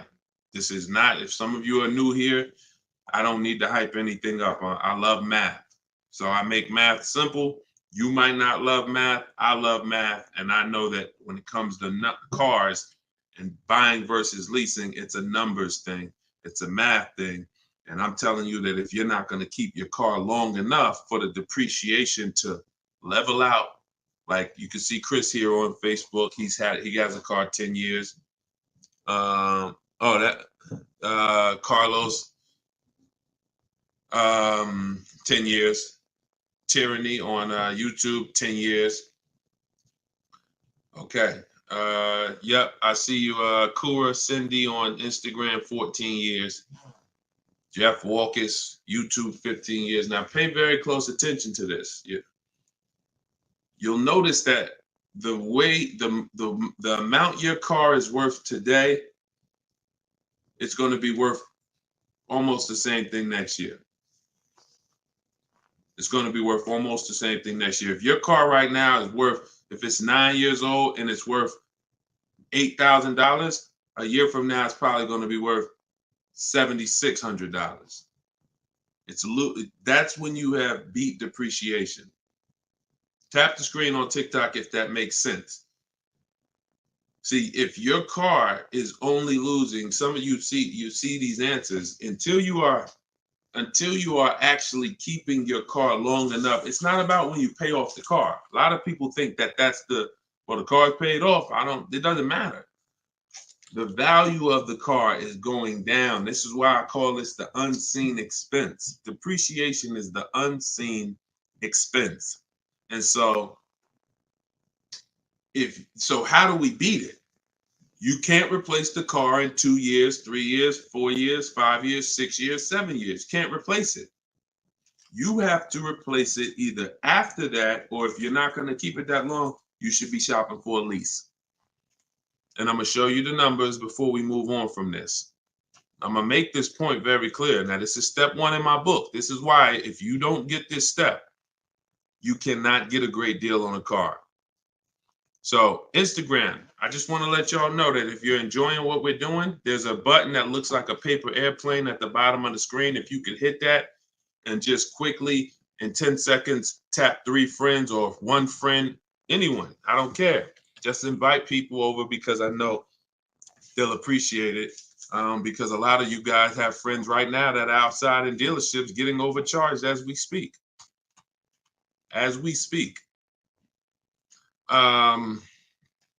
So when you look at long term, here's what you need to see. Look at this.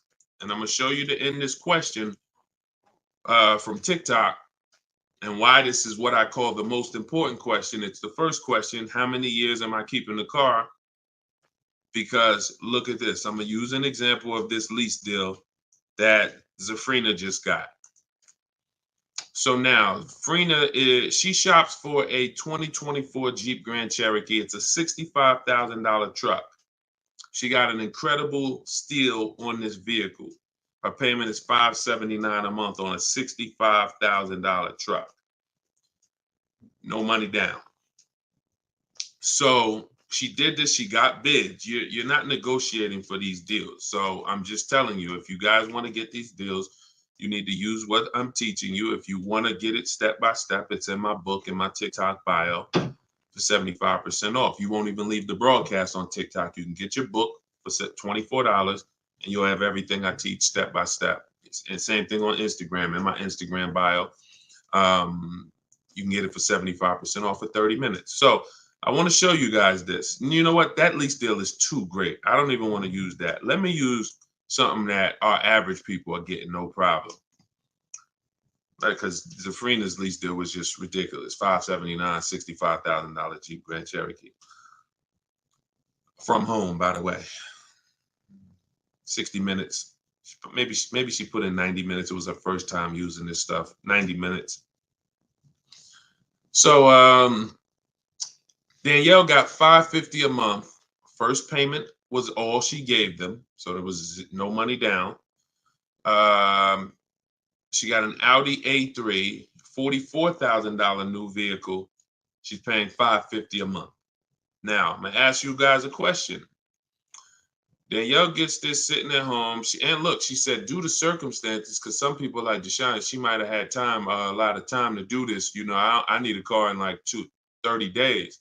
But she said, due to circumstances out of my control, she posted this in our Facebook group. I had to lease something quickly. Yep. I took the course last week. And now, by the way, my book is my course.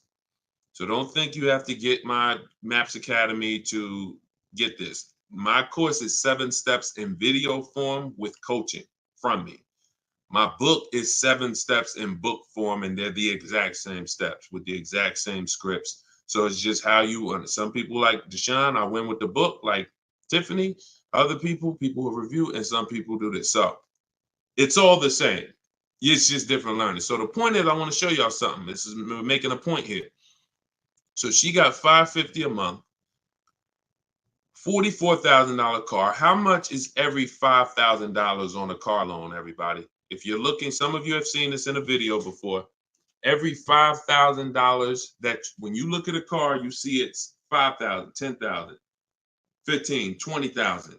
How much is every $5,000 on a car loan monthly payment? Let's see if anybody's seen this. I'll give you guys another. Thank you, Nico Smooth. $100, perfect. Carlos Thomas, $100.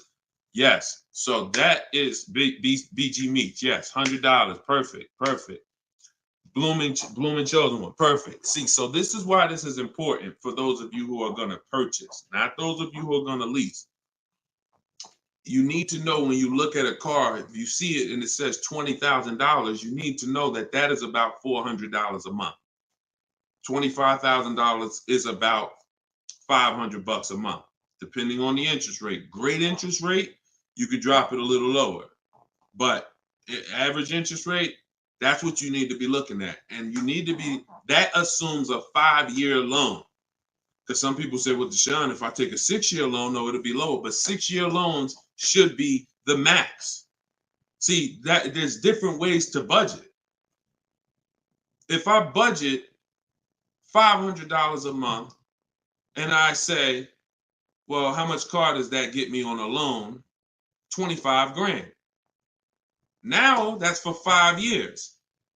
So if I go find a car for 25 for $500 a month for 5 years, I did better than if I got a car for $500 a month for 6 years. So there's different ways to raise your budget.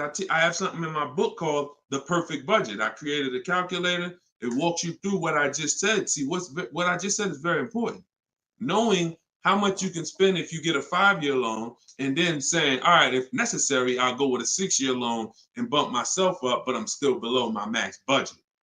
But I'm not going $500 a month for 6 years.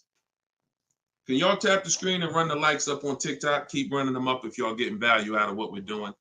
So we're still making a very good point here, okay? I'm spending really most of this stream going deep on the first question.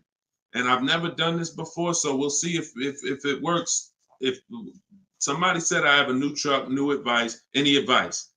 So I went right into the most important question, which is leasing versus buying. How many years am I going to keep the car? And I'm now showing you why you cannot get a great deal on a car if you buy when you should have leased. So let's wrap this up. So we can see here, Danielle got $550 a month on an Audi, no money down. Now let's take the same vehicle and let's pretend she purchased it. She didn't know about leasing versus buying. She just listened to a bunch of people, bad advice, who say never lease a car. So she goes in, she's looking for the same Audi Q3, A3. It's her dream car. So, I've been wanting this for a while. So excited. So how much is this going to be? I'd like to do no money down. Okay. Well, $44,000 car. Forget the taxes. Forget everything. Let's just say, forget that. Let's say they throw that in. We'll pay the tax and everything. Let's say she just finances $45,000. What's her payment? $900. Some of you who are in the math, you would like Deshone, yeah, $900. So she drives out of there. She drives out of there paying $900 for the same car Danielle's paying $550 a month for. Now watch this. Let's just say, now I'm going to show you because I know what you're thinking. Deshone, please send my free book. Okay, I got you. DM me though. I want to stay on topic here. All right, so let's just say some of you are like, well, Deshone, I got a great deal on my last car. I wouldn't pay the same price that Danielle could pay for. Let's say, what's an unbelievable deal on this $44,000 brand new Audi? How much discount? I'm gonna let y'all decide. I'm gonna show you why there is no way for you to get a great deal when you purchase when you should have leased. We're gonna kill this. Some of you are gonna be set free right now. So let's just say, what's a great price? $44,000 brand new Audi Q4 A3. What's just a ridiculous discount? How much off? Let's say like the best deal that you could ever think on a brand new car. Look, all right, it's taking y'all a while to type. We're looking. What's up? Heck, none of y'all ever saved money on a car before? Some people, oh, Deshone, I didn't think we could get discounts on cars. All right, I like that. Nico Smooth, I like that. Let's say the person got $10,000 off. Okay? They got $35,000, which is essentially, let's say they got $35,000. The car is $44,000. So let's say they got $9,000 off, which is essentially 20% off the price of the car. Just brand new, nice, popular car. They catch the dealer sleeping, getting bids from home. $10,000, $9,000 off, $35,000. That's what they're getting the car for. Put your taxes on there, because now we're already being super unrealistic. We're not gonna be ridiculously. Let's just say taxes are on there. You know what? Let's just say no. How about this? Not only did she get 20% off, they paid the taxes too. So she really got like $13,000 off. We'll pay the taxes too. Just finance $35,000 even. What's her payment? The most ridiculous new car deal we could ever imagine you've ever seen, we just went over. To show you, no matter how good this is, she still is about to lose because she's purchasing and she should be leasing. Watch this. And I'm going to tell you, when the person who purchases wins, $700. Thank you, paper chasers. Lisa, $650. Those are the estimates. Where do we win at? Imagine if I just gave y'all a ridiculously unreal situation that will never ever happen, but just to illustrate, if that ever happened, 20% off the car, pay the taxes, her payment's still higher than Danielle leasing. So when does the person who buys win? When they keep the car long enough to outlive the depreciation. Very simple. 8 years. 8 years. It's no comparison. So like you're sitting there and you're like, Deshone, I bought my last car and I've been buying cars all my life. I was just taught you buy your cars, you don't lease them, but I never keep them more than 8 years. If that's you, I want you to type a sad face.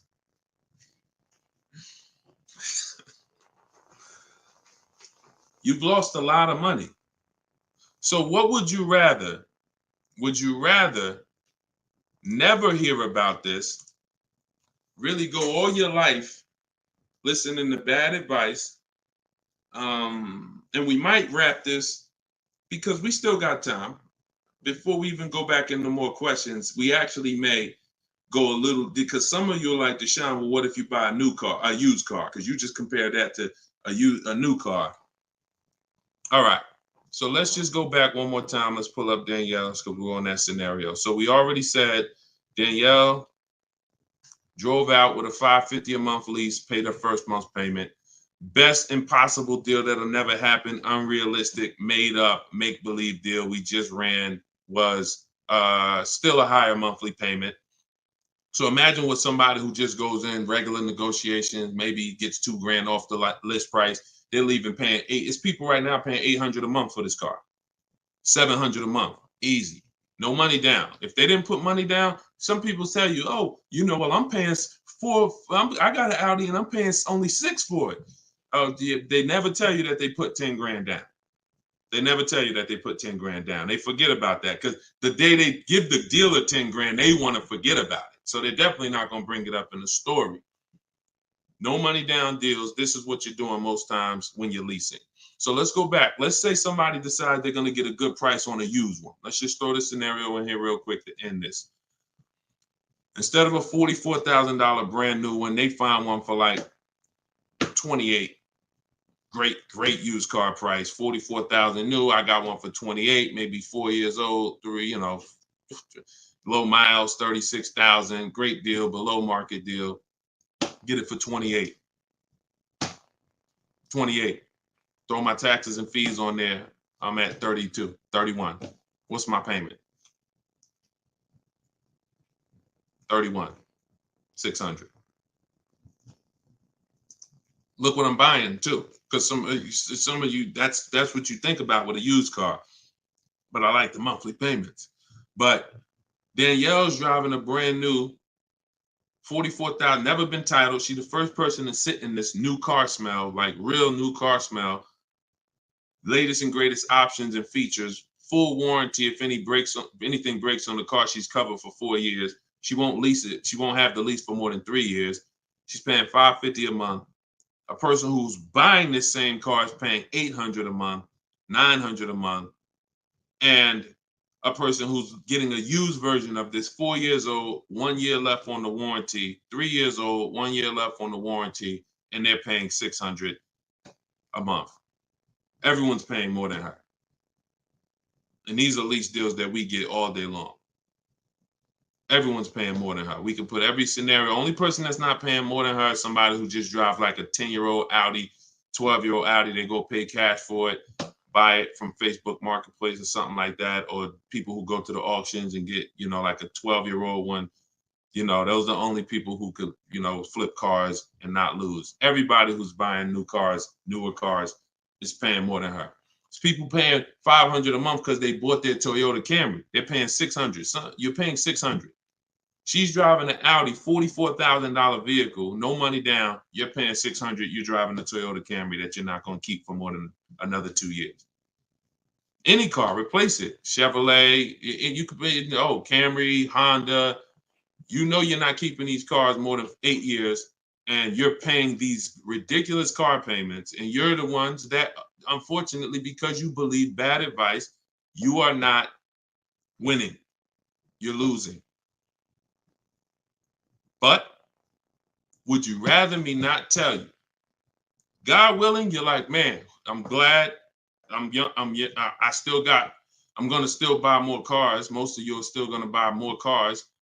It's good for you to find this out now rather than you never found out and you just passed it down to your family and your kids. And now They heard they don't lease. Now you got your 25-year-old. He never heard about leasing. He goes and he gets himself a $30,000 car because he got a good job. He said, all right, I could afford a $600 a month payment. He gets a $30,000 car. His payment is $600 if he put no money down, or maybe he put 10 grand down, whatever. Point is, he's paying between $400 and $600 a month for this car when he could be leasing a brand new version of that car for $350 a month. $350 a month, $600 a month. These payments are nowhere close. It's nowhere close. Depreciation is the unseen expense. So this is all step one. See what I'm saying? So when you're reading my book, you're going through leasing versions. I got a video on this, by the way. This is in my digital book. I'll link to certain videos to help you guys really understand certain concepts. But this is what we do. This is step one. Leasing versus buying is step one, because I know who was taught, be honest, never lease a car. Type me if you were taught never lease a car. You don't need a down payment, Lisa, and you don't need excellent credit. You need good credit. No down payments. I can show you right now, Lisa, on the screen. You can't see it because we rebroadcast these shows on TikTok, but you'll see it on Facebook, YouTube, or Instagram because they can see the slides that I'm sharing. Like every deal that I'm gonna show, like Kimberly. Look, she got a $91,000 Maserati, $944 a month, 39-month lease. $944 a month, $91,000 Maserati. She got bids. Use what I'm teaching you in my book. She got bids. 7 competitive quotes ranging from 1% to 1.8%. That's a crazy, but she saved 20 grand on a brand new Maserati. No money down lease. Bonita, this was in the middle of the pandemic. When people were, the Kia Telluride was one of, if not the most popular SUV all through the pandemic. People were paying $800 a month, $900 a month, $1,000 a month for these Kia Tellurides. She leased one in December 2022, and she got it for $600 a month, and she gave them $600. That's all she gave them. So, ask questions. It's better to ask questions about things that you may not understand versus making statements. Because when you make statements, sometimes it can mean you're not in a full posture of learning. But I do get that you're dropping.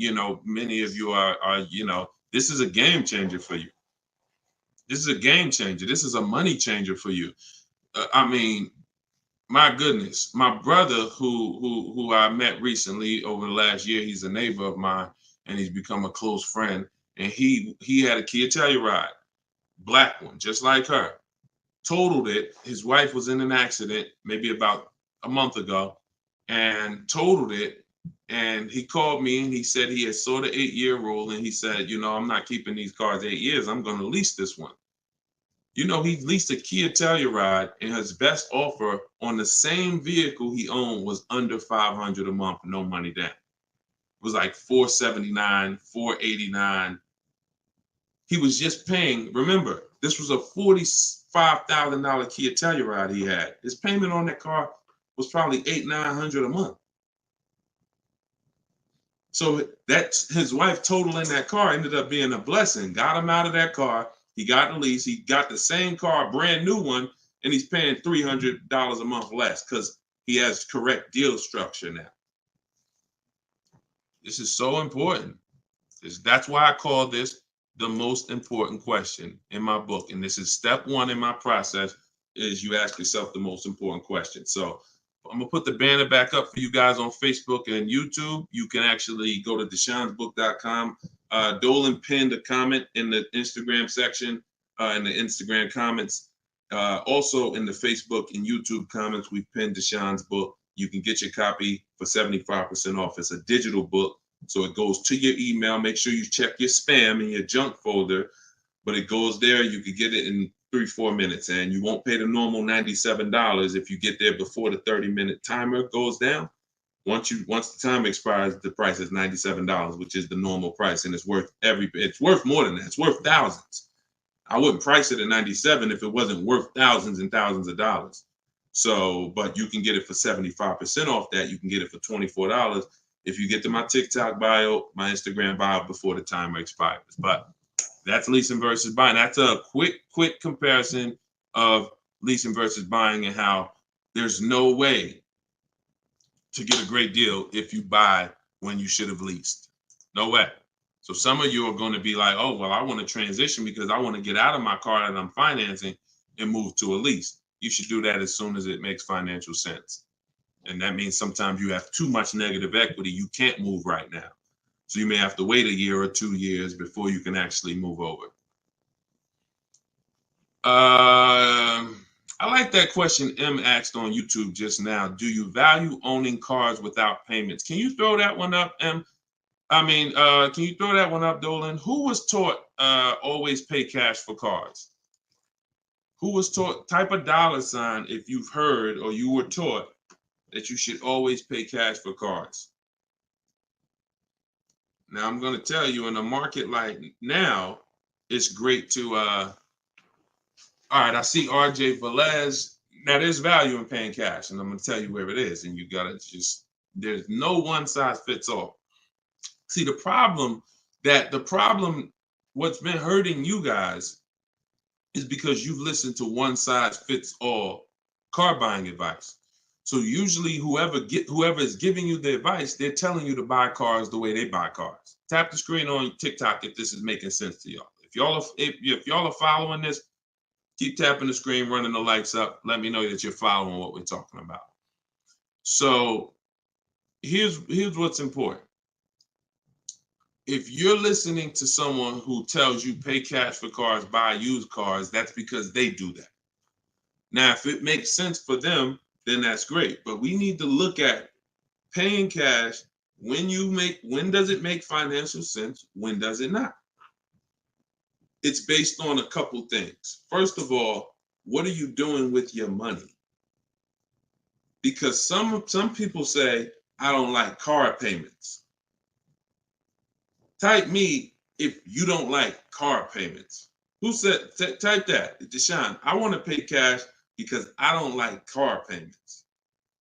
Can we type that? Can we dialogue on this? Car payments. Anybody? Okay. May not be that many of you right now. There are people who say this, but you don't realize that car payments, when you pay cash, all you're doing is saving up a lot of car payments. So that's all it is, unless you just win the lottery. If you get a lump sum inheritance, that's different. But if you have saved up $15,000, $20,000, $18,000, and you want to pay cash $25,000, then all you did was save up a lot of car payments, okay? Or save what could have been car payments. You can put them in a savings account and just have the car payment come out. So you can literally say, all right, I'm going to put this cash, $25,000 in a savings account, and that's where my car payment is going to come out of, so I don't spend that. If it makes more sense for me to pay cash, then I'll take the cash. And when it usually makes sense is when the rates are very high. If you can't get a rate that makes really, really, good financial sense, and I mean like we get bids for our rates. We make banks bid, we make credit unions bid, we get multiple offers in what I call the bank bidding war. You get this when you get my book too. This is actually a section I wrote. It's like, maybe it's 3 steps to it of how to get the bank bidding war. But once you get those bids, if you can't get a good rate, then it really doesn't make sense for you to pay cash. I mean, it doesn't make sense for you to borrow the money when you can pay cash for it. But there's an exception to this. What people are doing with their money is relative. So let's just say somebody is investing their money and they can get 10% on their money or 12%. Some of you are in real estate. Some of you are in good investments and businesses, investing into small, things that you can get 15, 20% returns on your money. It doesn't make financial sense. If you could get that type of return on your money, why would you want to put it into a car that's going to get you not just a low return? What's the return on a car, y'all? When you pay cash, you pay $25,000 into a car. What is the return on that? on the cash. What's the cash on cash return? Because I don't want to talk about this much because everyone's not paying cash. It's a small number of you who will, but I want you to be able to know when this is a financial conversation that if you're paying cash, you should understand this. If you got $20,000, $30,000, $40,000 saved up, you're thinking about paying cash for a car, this should be an easy conversation for you to follow. Okay. All right. Actually, everybody said the return is 0. I haven't seen anyone who's correct yet because it's not. The return would be 0 if you put the 25 in and then 5 years later you came back and got your 25 out. That's a 0 return. If you put 25 into an asset and then you come back in 5 years and you used to give me my 25 and they say, well, it's 5 years later, this asset is now only worth 12. What's the return on that? What's up, Big Spoon? What's the return? Not 0. It's negative. It's negative. So you wouldn't take money out of investments that are getting you 10%, 12% or more to put into something where that cash is going to be a negative return on your cash. So that's one thing to consider based on who you are. Another thing is to consider if your money's not invested, you're not doing anything with your money, then just keep the debt down. Keep the debt down. Another thing we do is we see if there's any special rates on the car we're buying, because and when rates are high, traditionally, you're not getting a low rate from a bank or credit union. Rates are 6, 7, 8% on average. You're not going to see 3%. But sometimes you'll see 3% as a special rate. That's car specific. So if I'm shopping for a Mazda CX-5, I'm going to check to see, do they have any special rates this month on the car I'm shopping for? It might be 2.9, 1.9, 0% sometimes. And these are instances where it doesn't make financial sense to pay cash. If I can get this type of rate, use the bank's money for a very low percentage, and then turn around and use my money and keep my money invested or keep my cash. Maybe you just want to have your cash. Once it's in the car, you can't get it. So once you put your money cash in the car, you can't get that money back out until you sell the car. But if you can keep the money and get the car, now you have your cake and you eat it too. I still got my cash, but I'm leveraging the bank's money, paying them small amounts of interest to use it. So people see interest as the only loss. I don't want to pay interest. That's programming. That's not what would be talked about in a finance conversation. And if you want to get religious, because some of you say, "Oh, I don't want to pay interest because of religious reason," then it's a partnership. It's not a debt. It's a partnership. Anyway, let's not get all into that. Just paying cash is right sometimes for some situations. Paying cash is not right sometimes for other situations. The key is, which situation are you in? That's the key. Knowing how to ask yourself the right questions. Which situation am I in? I'm getting good returns. Stock market been returning me X percent late. Hey, this many years, this has been my return. I think I'm going to keep my money invested and I'm going to use the bank's money. That's right for that person. All right. So that's a great question. I don't know how we went deep on that, but we're going deep in this stream. I normally do rapid fire Q&A. We're going deep on some subjects. And again, this is all in my book. Everything that I'm teaching is in my book. Every part of my strategy, it's a 7-step process. First step is most important question. Second step is deal structure. The equity assessment for those of you who are replacing a car or a lease, assessing the equity in the asset to see how much money we can pull out, if any, to either put in our bank account or use in our next transaction. Third step is deal structure. Fourth step is shopping, not buying. It's actually called shopping, not buying, where we enjoy shopping, we enjoy test driving, we enjoy the process. We're about to spend $30,000, $40,000, $50,000, $100,000. We actually enjoy shopping for the item. There's no pressure because we're never talking numbers in the dealership, ever. That's our rule. Step 5 is multiple offers. So once we've selected what we're going to be getting, it's time to get multiple offers on it. If we're getting a used version, it's time to see multiple options of it. And if in step 5 in my process, used car shopping is online marketplaces. You're using online marketplaces, cars.com, carfax.com, autotrader.com, cargurus.com, Carfax, CarMax, Driveway, and Carvana. 8 marketplaces, eBay Motors. See, some of you are missing great deals because you're only looking at 2 of the marketplaces. That's like you're not going to see below market deals until you can see the whole market. So when we're shopping for used cars, that's what we do. When we're shopping for new cars, we use my 25 to 5, where your goal is to get 5 offers. If you are shopping for a new car or a lease, your goal must be to get 5 offers, because until you get at least 5, you are not going to get a below market deal. Because we have thousands of people who have come before you who have used this, and they report to me, they report their deals to me.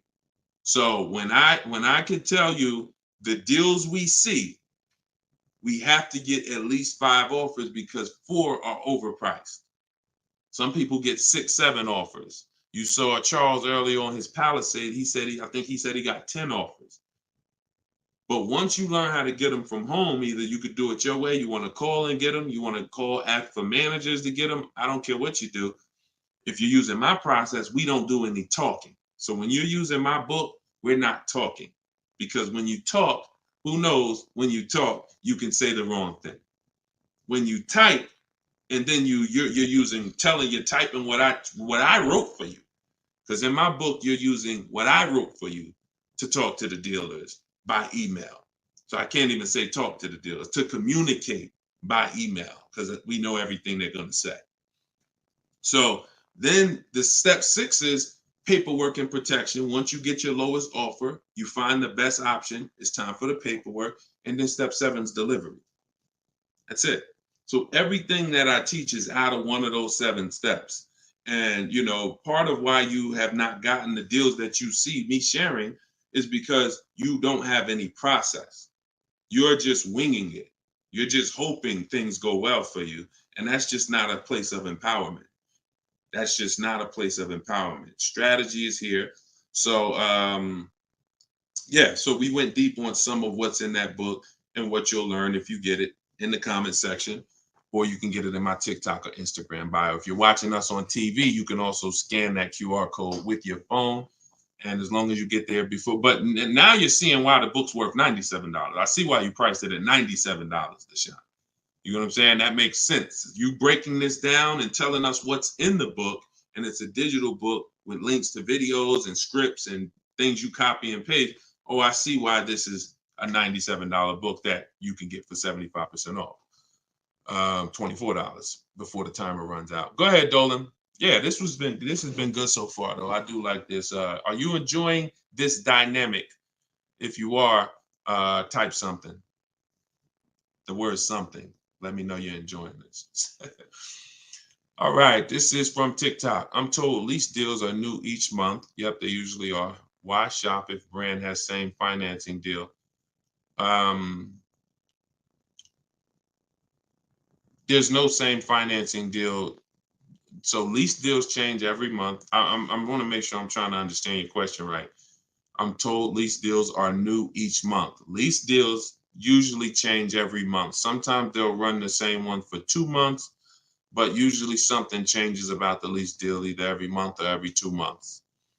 Why shop if the brand has the same financing deal? Well, we're shopping for offers. So shopping is to get offers. The financing versus leasing is the first question you should be asking yourself, though. Because as we spent a long period of time talking about earlier in the stream, one offer is not, you can't get a great deal if you buy when you should have leased. So if you didn't see that, definitely watch the replay on YouTube or Facebook. But the financing and lease deals are extremely different, and they're going to be entirely different prices. And we can't even depend. We don't even. Another thing you're doing, if you're buying a car, looking at the special finance deals is important, because that's how we see if they have 0% or 2% or 3%. But looking at the lease deals is absolutely pointless. Looking at the lease offer is, I don't even call it a deal. It shouldn't be called a deal. Anything that 100 people can come in and get is not a deal. You're not going to offer a deal to 100 people and say, hey, come on in and we make almost no money. See, what Charles paid, look, on his Palisade, $48,000 Palisade, he's paying $597 a month. Sean getting he got his F-150 Lightning XLT, $73,000 truck. His lowest bid, he saved, he got it for $4,999, what's this? $21,000 off is what he got. We're showing it on the screen right now in case you think we're capping. We don't need to. This is, look, Frina, y'all saw Frina, 579. This is Tiffany, who wrote us in when she got her deal using my book. She said, I believe we got a good deal from what we learned from the book. Look, it was a $44,000 MSRP that she got $6,530 off the price. That was her lowest bid. So you're nowhere close to what normal people are paying and what is advertised on these vehicles. What's advertised on these vehicles is not a deal. A below market deal is something where the managers don't really want to make it. But you know what? It could happen for a number of reasons. Somebody wants to beat their competition. Sean said he had to go 100. We shop out of state. You'll get very used when I walk you through shopping from home, and you'll see. I mean, if you're gonna do it your way and you get used to it, you'll see you're in more control. You're in control. So, but a lot of times your best offer is going to come from a dealer that's not close to you, because the dealers that are close to you feel like, why do we need to give them a deal? They're going to come in anyway. Because that's what most people do. You're going to walk in the dealer anyway, and you're going to talk numbers and try to negotiate. That's what most people are going to do. Why do we need to give these people deals? But this person who is now talking to multiple dealers from home, they hold the cards. We hold the cards. And then one person wants to beat everybody, and they do that. But you gotta, I'm going to say this, and then Dolan, throw the next question up. If everyone could get below market deals, then they wouldn't be below market deals. They would be normal deals. It would be the average price. Y'all, is that clear? Is that clear? If everyone could get below market deals, if it didn't take strategy to get below market deals, then they would just be regular deals.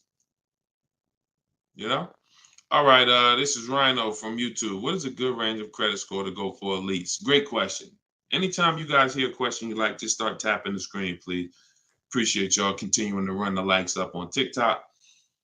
What is a good range of credit score for a lease? So what I teach is the parameters. It's more about profile versus just score. The score is one step of your profile. It's one portion of your profile, score. But you also have income. You have something I call comparable credit. I don't call it that. The bureaus call comp credit, which is you've had a car loan before. So you could have a lower than fair credit. You want to be in at least fair. If you're in the fives, I wouldn't go a lease route. I would go a different route, which I have in my book. You get a smart car, set yourself up for a lease. Not the smart car that y'all thinking of, those little ones. It stands for saving money at the right time. We get the smallest car we could get a loan on, pay the payments for 2 years, then we flip into a lease. Because again, payment history weighs very big. So, but if you're in the 620, 630, but you got on-time car payments for the last 3 years, 2 years, 5 years, you might have, high balances with your credit cards, but your car payment has been paid on time, but your credit score is low because you're using a lot of your available credit. So in that case, you got a great shot of getting a lease because you're replacing a car, you're replacing a payment, you're not adding a payment. But usually, 650, 660 and up. 660 and up is usually the best to stay out of that manipulation zone. But again, if you have a lower score than that, but you have good income, good, you've been at your address a long time, these are things that weigh in the profile. You've been on your job a long time, versus, hey, you might have a 700 score, but you only been on your job for 6 months. That could affect you. So it's not just score, it's profile. But most leases are easier to qualify for than you guys would believe. I got my first lease and I had a 6-something credit score. Now I did have to pay, I remember $25 more because of my credit score. I didn't get approved at the first tier. I went up $25 or something like that. But I was still paying $256 a month for a brand new Pontiac G6. It's a $20,000 car. So I had friends that were paying $500 a month for Toyota Corollas, $20,000 cars. $23,000 brand new Toyota Corolla. They're paying $500. They're paying, and I'm paying $256. These things make a difference in households. Thank you for answering, brother. Just purchased your book too on your website. Enjoy it, brother. Now, I don't even say enjoy it. I use it. Use it. And there's 2 ways to use it. I don't recommend going through the book and then shopping. I recommend you don't, the book is written in a way where I ask you, it's like if you called me and said, hey, D, what's my first step? Here, do this, and then call me back.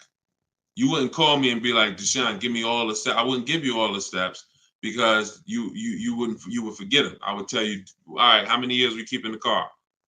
4. Okay, we leasing. How many years we keep in the car? 10. All right, we purchasing. Then we're gonna move to the next question. We need to do our equity assessment. Go on these websites, call your bank, get your payoff, do these steps, call me back. Okay, boom, I did that. All right. So once you put those things in an order, you'll see that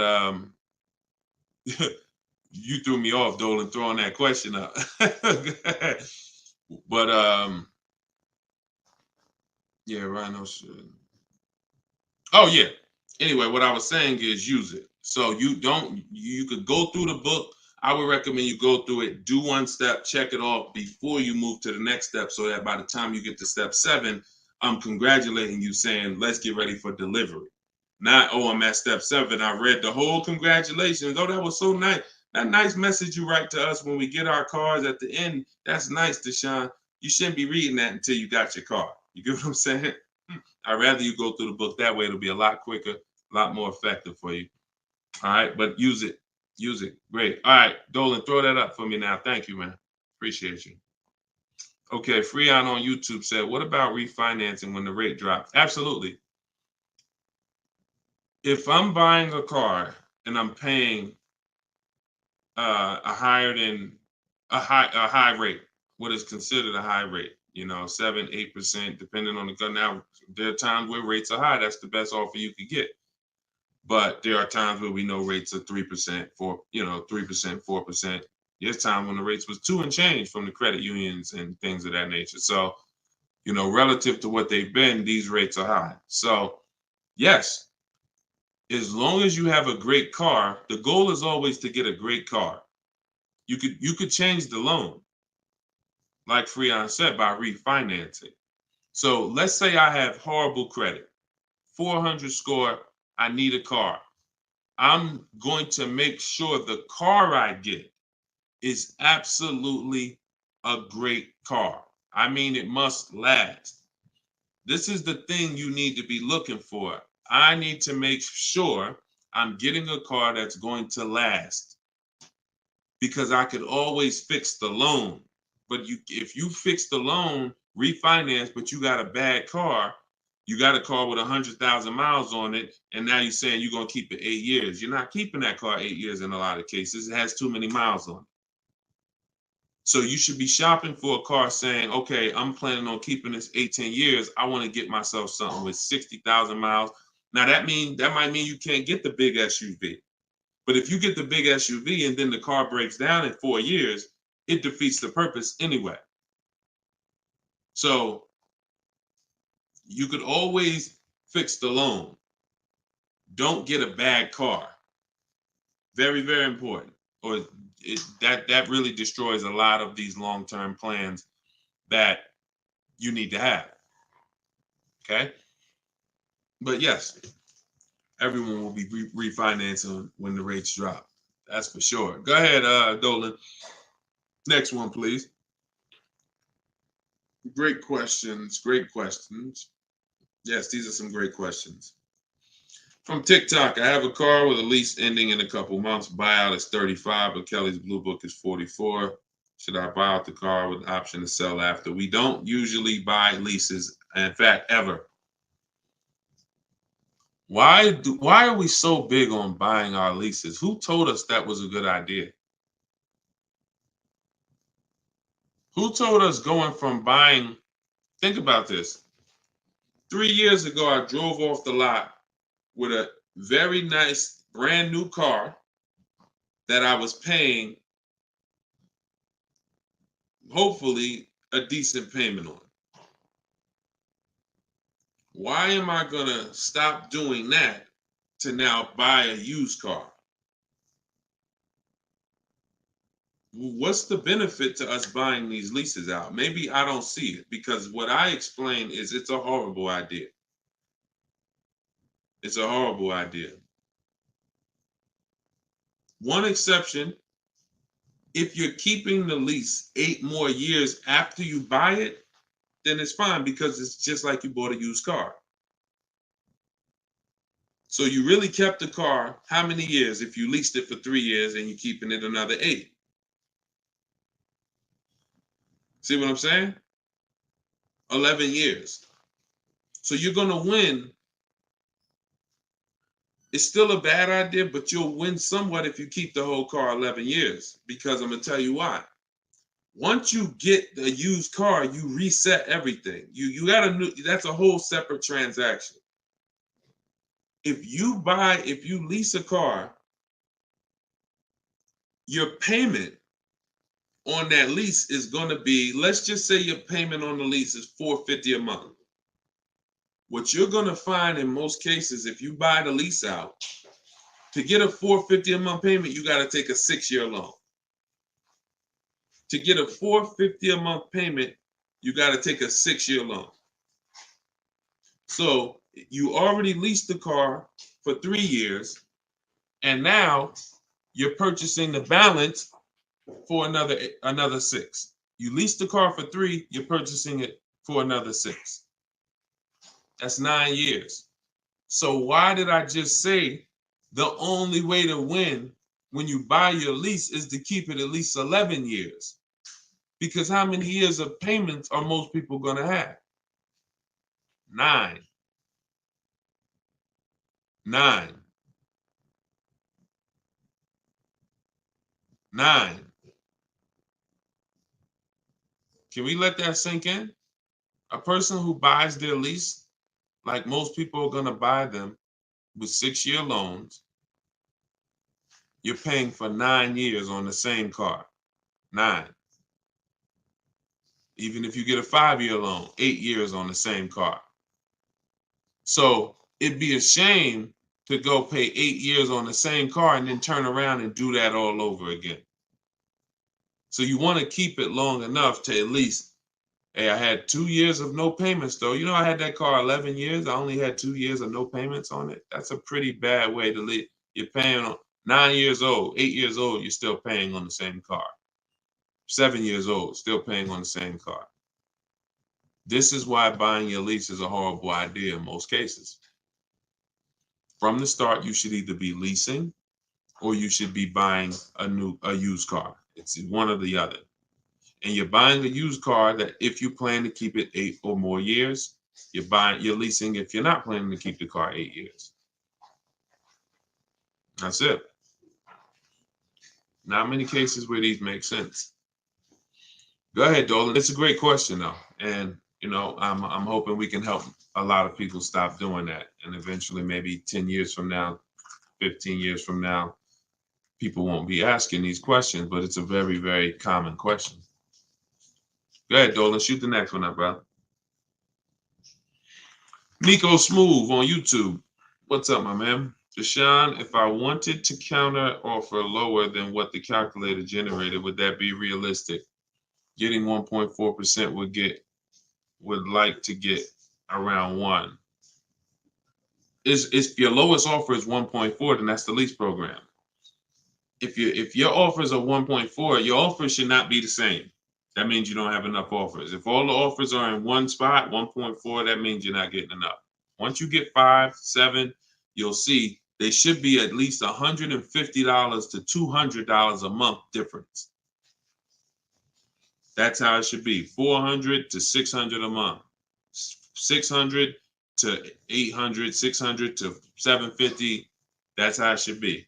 Now, if you once your lowest offer is 1.4, but you have 1.6, 1.7, higher offers than that, then 1.4 is the best. And that's the lease program. There's nothing you can do about the lease program. All you're doing is finding the dealer that's going to agree to discount the car the largest amount. The lease program is then going to dictate what the payment's going to be. But yeah, you're on the right track.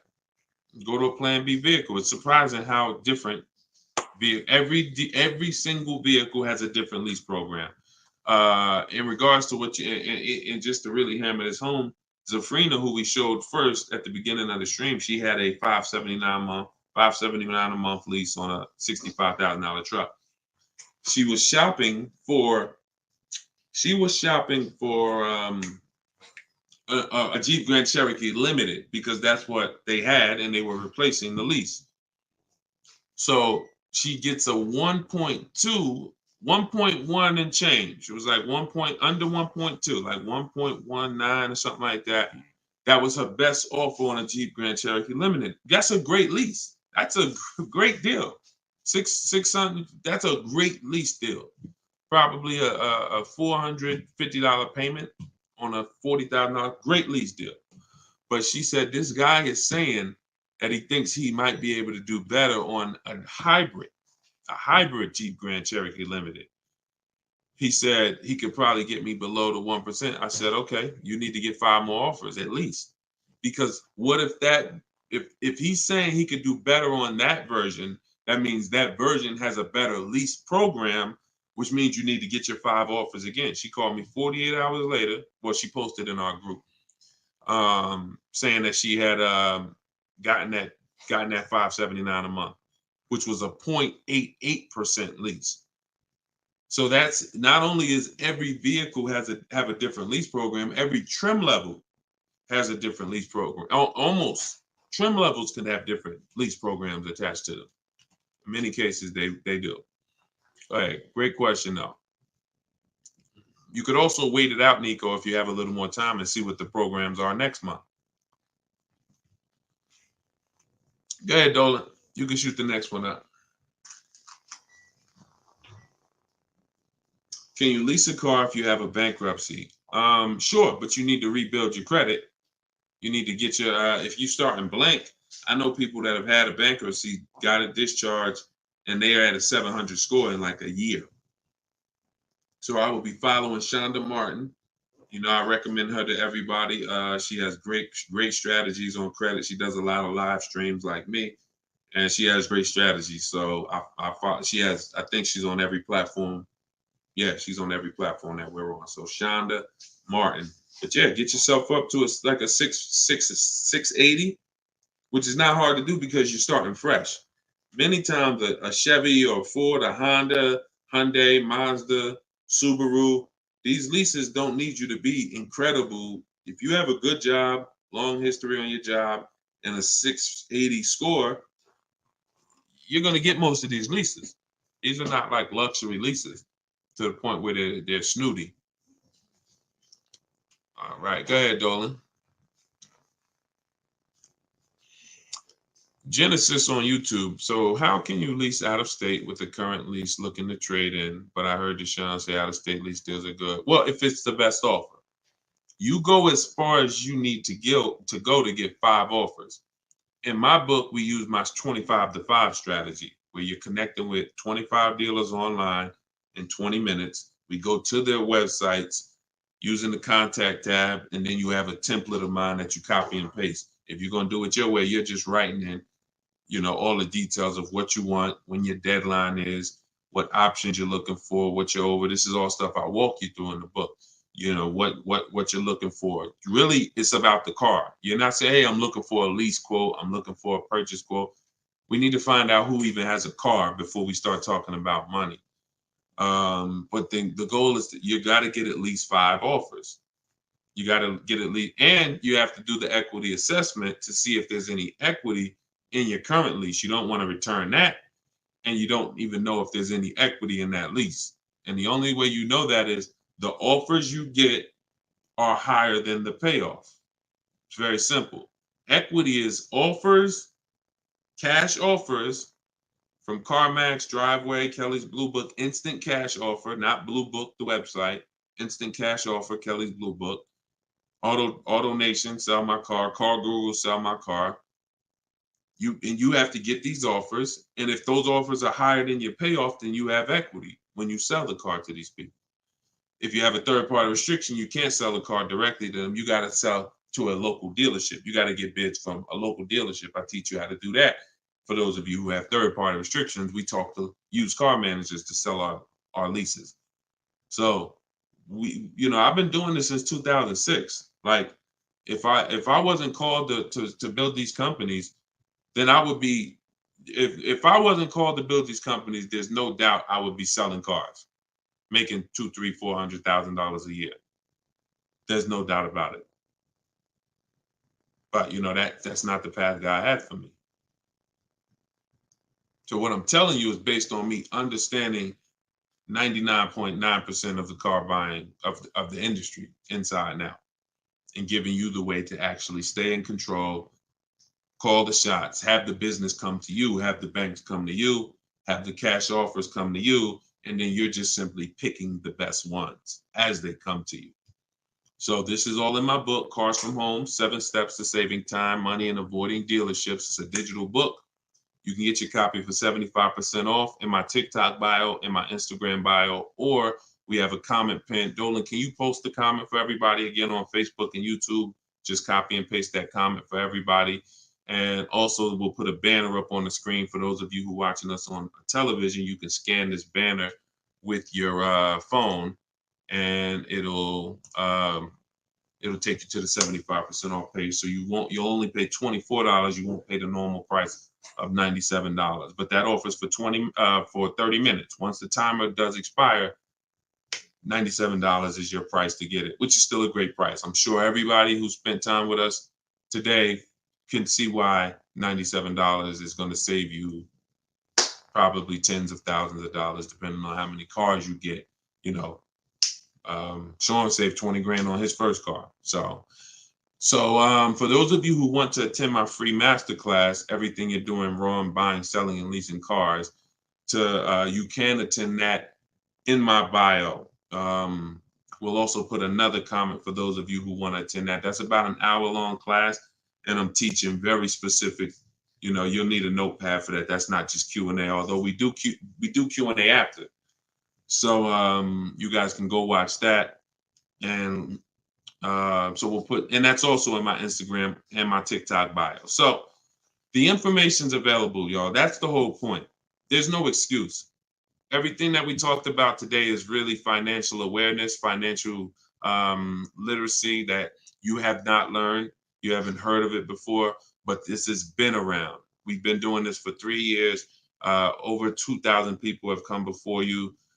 We have over 6,000 people that have this book now. So this ship has sailed. This car buying from home, you're late to the show now. And you can't afford to go buy another car the old way and think you're getting a good deal. You can't afford to do that. I mean, money is very hard to come by for some people, and you need to, I don't care who you are, you should take it seriously.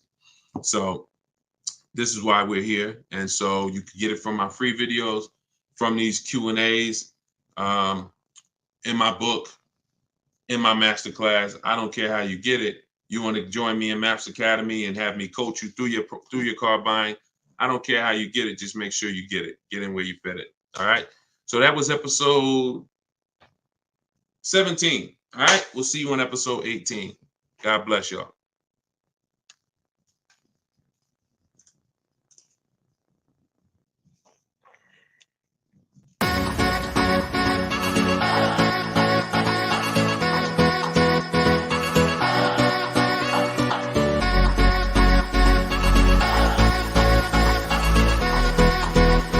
The worst possible thing you could say when you walk into a car dealership. I spent 5 years with Mercedes-Benz, 5 with General Motors, and the worst thing a person could say when they walk in is, if you could just get me to this payment, we got a deal.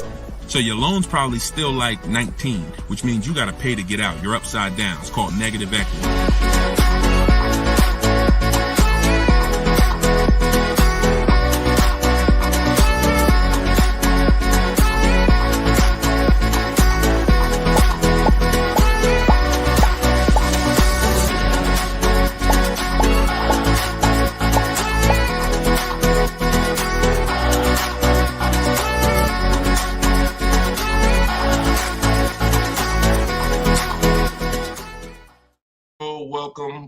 Welcome.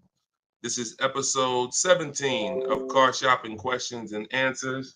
I am your host, Deshone the Auto Advisor, and we do these live shows throughout the day, throughout the week, to make sure that you have access to cutting edge car shopping strategy, which is the science of making dealers and banks bid for your business instead of negotiating the old-fashioned way.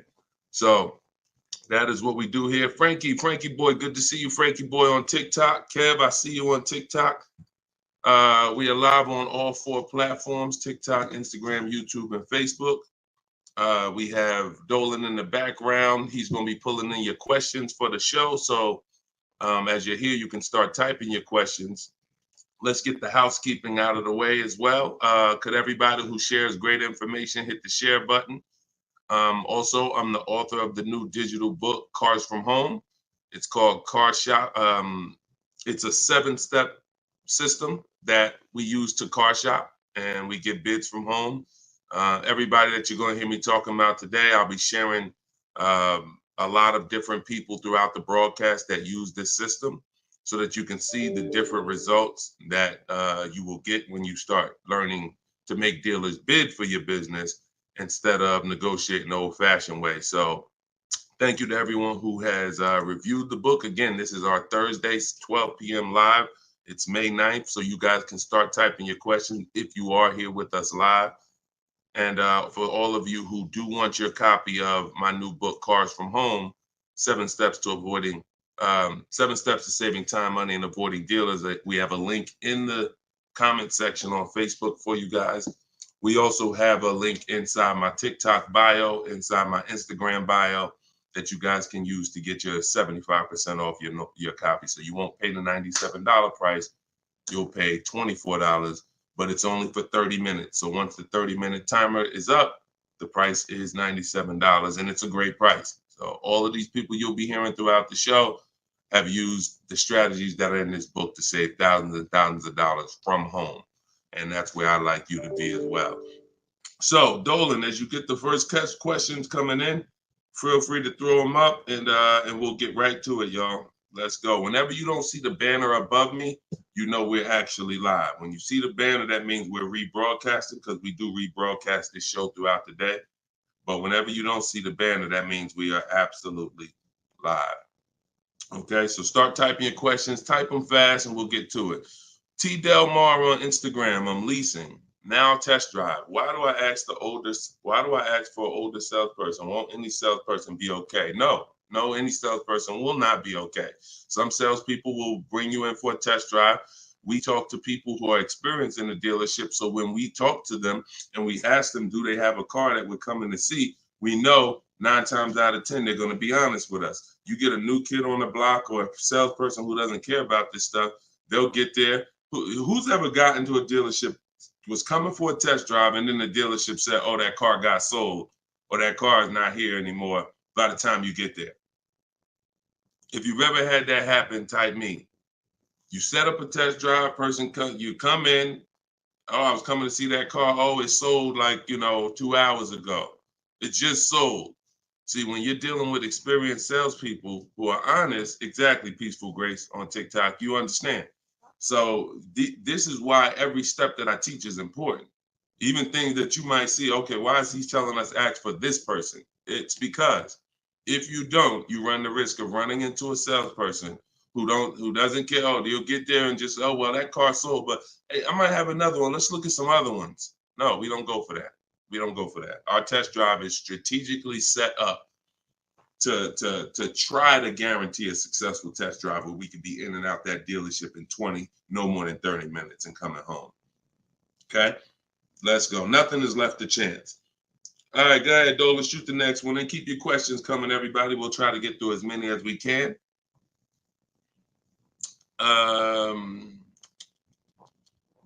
I see you got all right, we got one that just came in on TikTok. We'll give everybody a chance to come on in and start typing your questions. Try to type them all in one question, kind of one long question versus, continuations and continuations.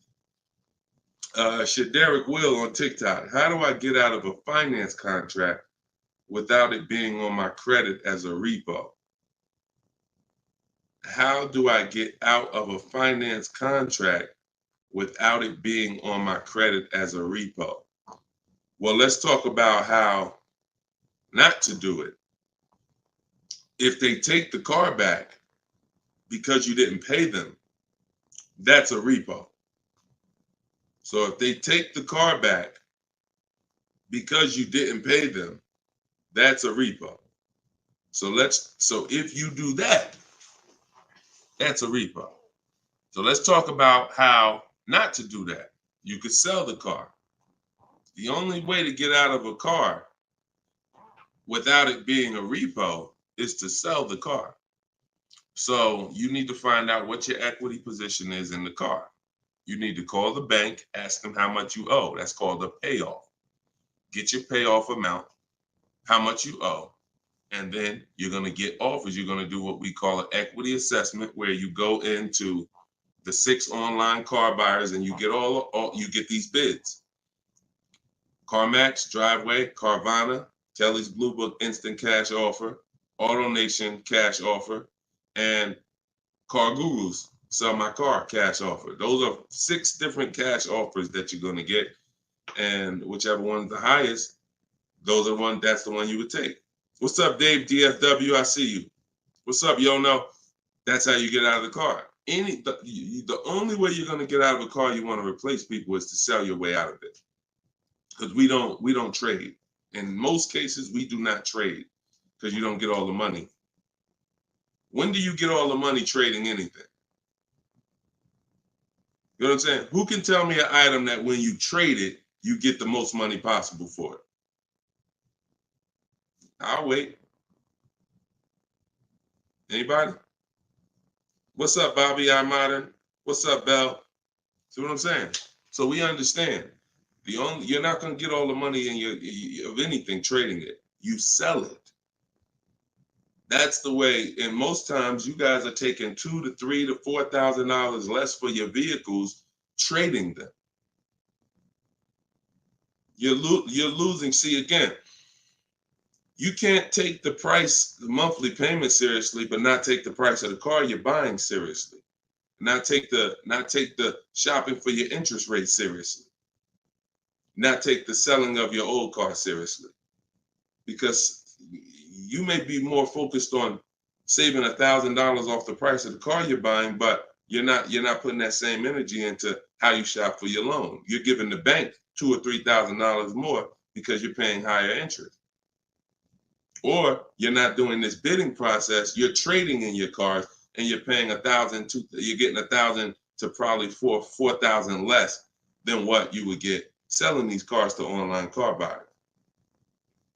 So that's how you get out of a car. Only way you can do it is to sell your way out of it.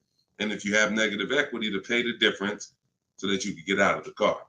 But if you just let them come take the car, you can finagle anything you want to try to not have it be a repo. It's a repo. It's a repo. And so the time 3 years ago, everyone could have sold their car and really got out of them because the prices of cars were so high. What's up, Alan Denson? Thank you so much. Appreciate you. Yeah, so that's it. Go ahead, Dolan, shoot the next one in. This is our Thursday live show. My man, Alan Dawson, appreciate. Oh, Alan Denton. Yep, appreciate you, man. Thanks for supporting the broadcast. This one's Optimal Living from TikTok. This is our Thursday, May 9th live show at noon. So whenever you guys don't see the banner above me, that means we're live. You can send your questions in, and we'll try to get them into the show. Grand Rising, I want to buy a used approximately $10,000 or less.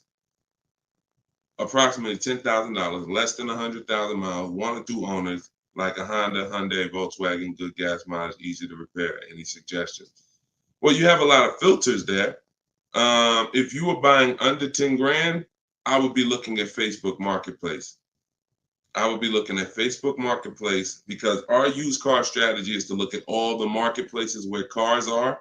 These are, AutoNation, Auto Trader, Cars.com, Car Gurus, Carfax.com, CarMax, Carvana, Driveway, and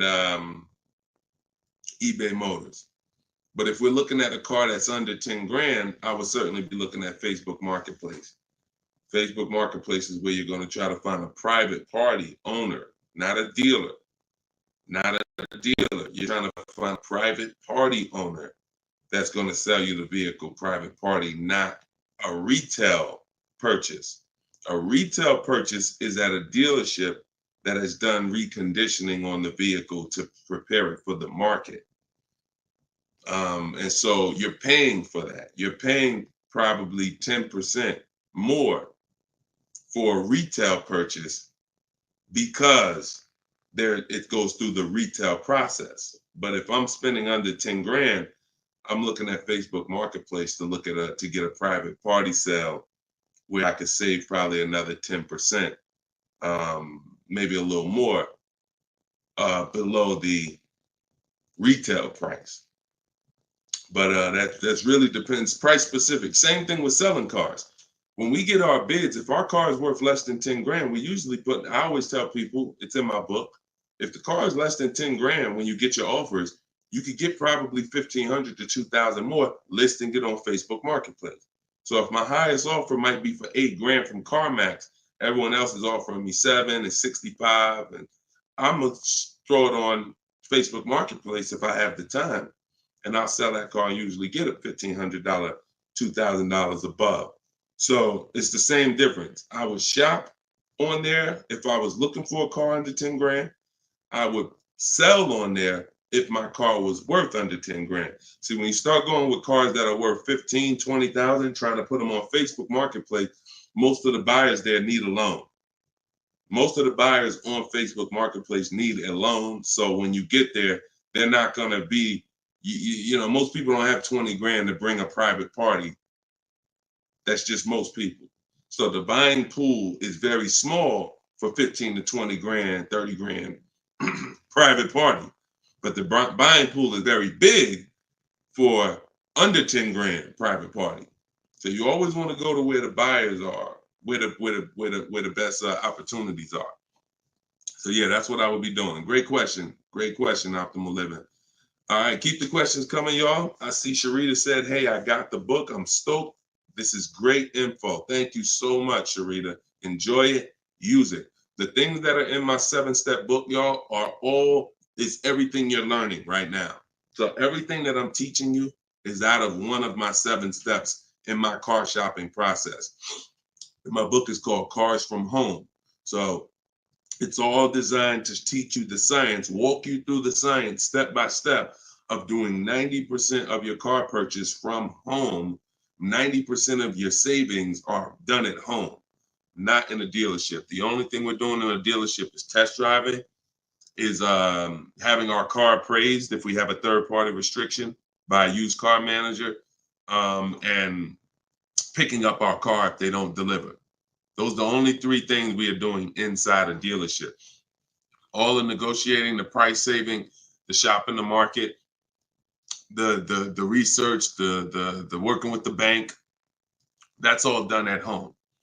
And some people, some of you are going to do 100% of your purchase from home. If it's a new car or a lease, some of you could do 100% of it, because if the dealer delivers, literally you never went into the dealership except for the test drive, and then we get our bids and we make the we accept the best offer. This is somebody who just got a bid. You can see the dates not too long ago. Look, I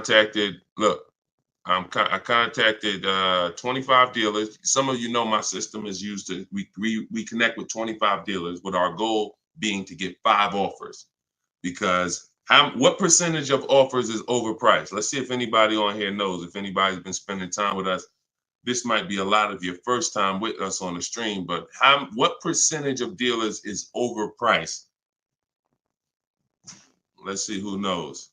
And this is why you must get at least 5 offers. At least 5 offers, because what percentage of dealers are overpriced, everybody? Let's see. All right, we may got a lot of new people on here. Maybe nobody knows. No, not 100%, Twan. Not 100%. Thank you, T. Delmar. 80%. Exactly.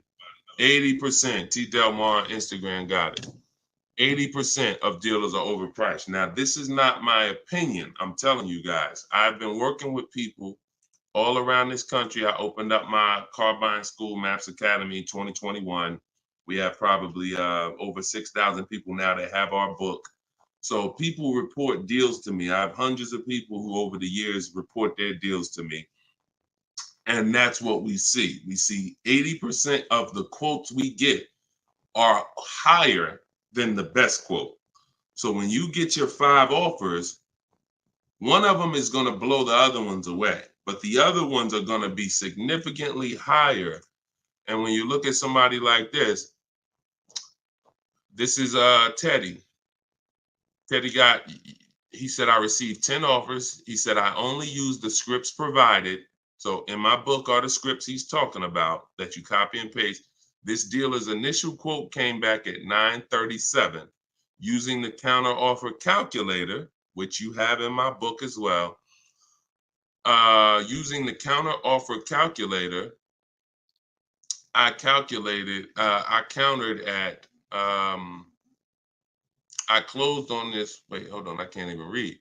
I closed on this 2024 BMW i4. MSRP is $73,855. $73,000. Pay attention to this, y'all. I counted at 829. He came back with 856. My highest offer during this process from a different dealer was 1123. My local dealer, there's a lot happening here in this post if y'all pay attention and dissect it. My local dealer came in at 986 and even told me in an email that he didn't think I'd find a better deal out there. I didn't speak to one salesman on the phone until after the credit was ran and the deal was secured. I even got them to cover my last 2 lease payments. This is how you get, see, if I was to ask Teddy right now, Teddy, bet me $1,000 that there's not a better deal out there. He'd most likely take the bet because he connected with 25 dealers. He got 10 offers. He used it. You can never accept a deal without countering, because we don't know what the bottom is until they say no to the counter, or until they say, no, I can't do that, but I could do this. Now we know they're at the bottom. So all of this stuff can't happen. You're not going to have price assurance, which means you guarantee you paid the lowest price, and you're not going to be able to get these numbers until you sit at home and start getting the offers at home. It is impossible to get these types of numbers, this type of confidence, this type of assurance walking into one dealer. Even if you got a good price, there's no way you even know it's a good price until you have enough offers to know this one right here is the best offer. He might have thought his local dealer was making him the best offer at 890. What he says, local dealer came back 986, because remember he has other offers that are 1100. But if he accepts that offer, he's never pulling away in this BMW for $856 a month, a $73,000 vehicle. Now, again, I'm gonna ask y'all before we pull up the next question, and we are live right now. It's Thursday, it's May 9th, and this is our 12 p.m. show. Once again, I'm gonna ask y'all a question. When you look at what he's paying, some of you have seen every $5,000 on the price of a car is how much a month? Every $5,000, because this is a $73,000 car. Now I'm going to talk to some of you who don't understand leasing, some of you who are taught you always buy your cars no matter what, and I'm going to show you what this car would have cost him monthly, if he didn't know that leasing was better for him because he doesn't keep his car 8 years. Thank you, Gerard Young. Every $5,000, Gerard just answered. Emo also answered it on YouTube. The question was, every $5,000 on the price of a car is how much per month? Approximately $100 a month. So when you look at a $20,000 car, automatically you should think $400 a month. You're looking at a $40,000 car, that's $800 a month. You're looking at a $50,000 car, that's $1,000 a month. 5 years on a 5-year loan. You're looking at a $70,000 car, y'all. That's $1,400 a month.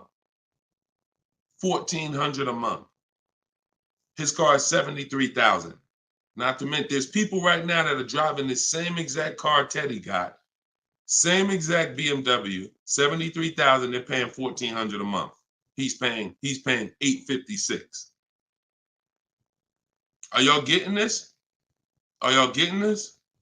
So my book is in my TikTok bio. Click the link there. You can get it for 75% off. You won't pay the normal $97. Go ahead, Dolan, shoot the next question up.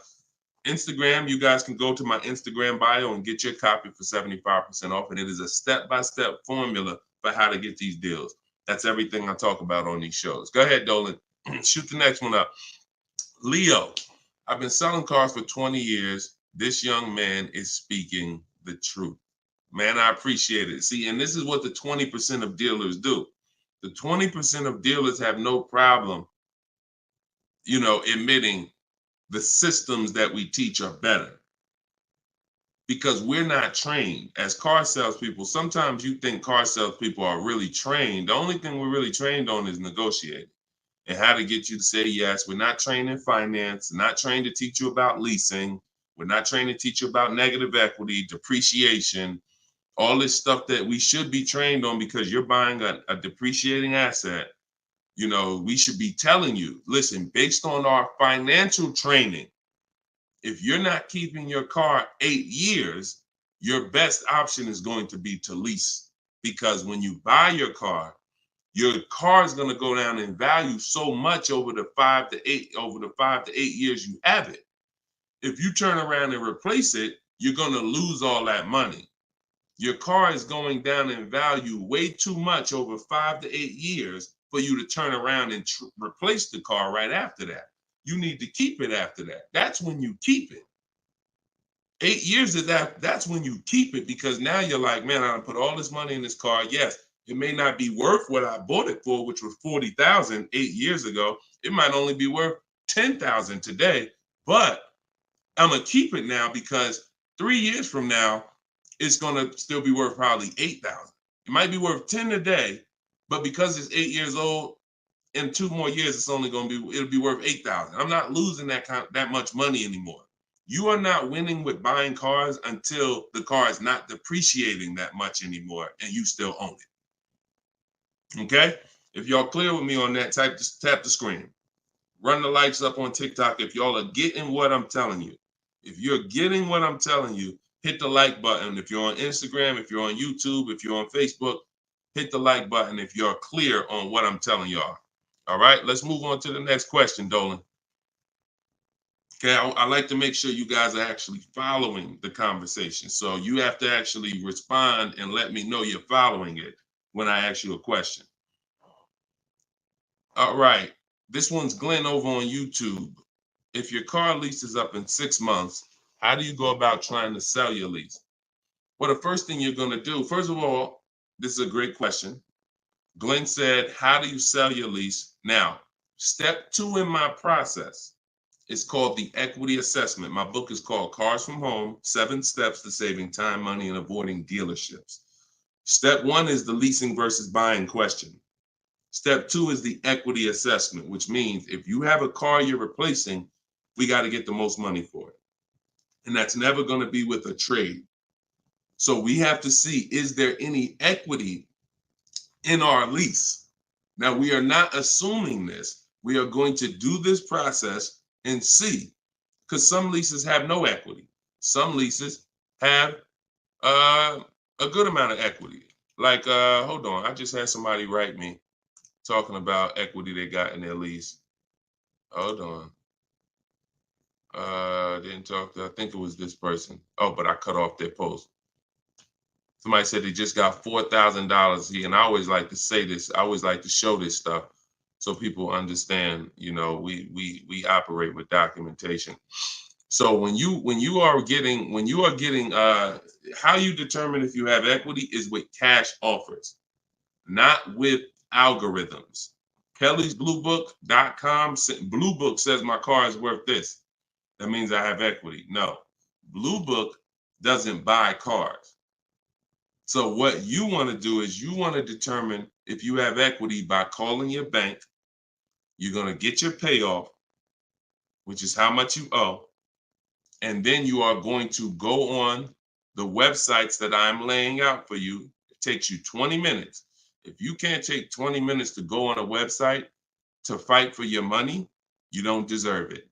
You're going to CarMax, you're going to Driveway, you're going to Carvana, you're going to Kelly's Blue Book Instant Cash Offer, where they connect you with a local dealer to get a cash offer. You're going to Car Guru, Sell My Car, and you're going to AutoNation, Sell My Car. And that's going to give you up to 6 offers. And if you have a lease, you need to ask your bank, do you have a third-party restriction? And if they say you have a third-party restriction, then if you have equity, you're going to be selling to a local dealer, not to one of the local online buyers. If you don't have a third-party restriction, we sell to the highest online buyer. If you do, we sell to the highest bidder among used car dealers. So it's just simple. There's different processes. I don't teach one size fits all car buying. So some of you who have a lease with a third-party restriction, you're going to use one strategy. Those of you who don't have a third-party restriction, you're going to use a different strategy.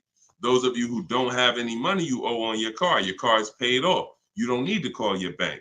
You just need to go on those websites and get the offers. So, and when you're on there, if you have a lease, there's going to be a part where it says, is your car owned, financed, or leased? You want to put owned. It's very important. Don't put lease because it triggers something in their websites. So that's step 2. I go over this thoroughly in my book. This is called the equity assessment. You can't, listen, you need to get bids. Bids. That is my favorite word, that multiple offers. The reason why you are not saving the money that you could be saving is because you're not getting bids. The reason why you don't have the confidence when you leave a dealership that you got the best price is because you're not getting bids. It's very simple. Start getting bids and you're going to save more money and make more money selling your cars. And you'll see why we don't trade in cars. That's the equity assessment. Okay. Step 2 in my book. Go ahead, Dolan. Shoot the next one up. All right. Yep. Wanda said my last lease had 5,000 in equity on TikTok. Amen. I sold the lease a couple years ago when prices were super high. I made $10,200. My mother did. I made $9,000 on my Jeep Grand Cherokee. That was in 2021, I believe, 2021. Yep. It was ridiculous money. So the 9, 10 grand, 12 grand lease, those are not really there anymore. But we still see people that are making 2 and 3 and 5,000 for sure. Rudy on Facebook, how are you? Good afternoon, Deshone. I'm new to the live stream. Welcome. Who's new to the stream? If this is your first time here, type 1. Type the number 1 if this is your first time here. I'm looking for a 2020 SUV, Mercedes GLB 250, 4MATIC, less than 20,000 miles. Drives over 120. I see you, Yvette. Drives over 120 miles daily. We have been looking in different car websites. Still haven't found one that matches our max of 30K. Any suggestions? We live in New Hampshire. We've been looking in Massachusetts as well. Should we be expanding our searching area? Thank you for your help and keep up the great work. Absolutely. Yes, you should be expanding your search area. If you're looking for a 3-year-old vehicle with less than 20,000 miles, right now, you got to look at the age of the car.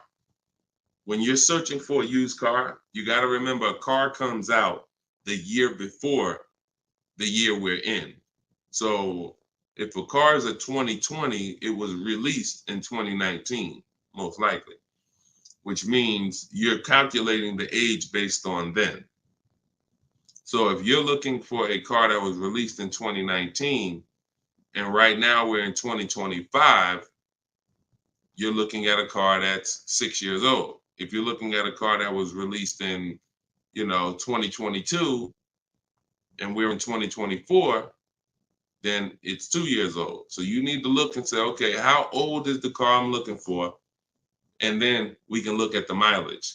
Because if you're looking for a car that's 4 years old, but you're looking for it to be driven 20,000 miles or less, that means you're only looking for a car that has a 5,000 a year average. That's going to be very tough. I like to go with it. I like to look at 10,000 a year, and then I like to go to 12. Now, we're talking about how we expand the search of our used cars, because the whole goal is to expand the search slowly. So if you were looking at the 2020, 20,000 miles, now go up to 30,000 miles. I would go up to 40,000 miles, because 40,000 miles still means it's driven lower than average. Just to show, so average miles is 10 to 12,000 miles a year. If you get a vehicle and it's 4 years old, it's driven 10 to 12,000 miles a year. It has really under 40,000 miles on it. It means it's been driven under 10,000 per year. So you're really looking for the mileage. It's the mileage that I think is really going to limit you. Now you could expand your search wide, like you said. There's many ways to expand it.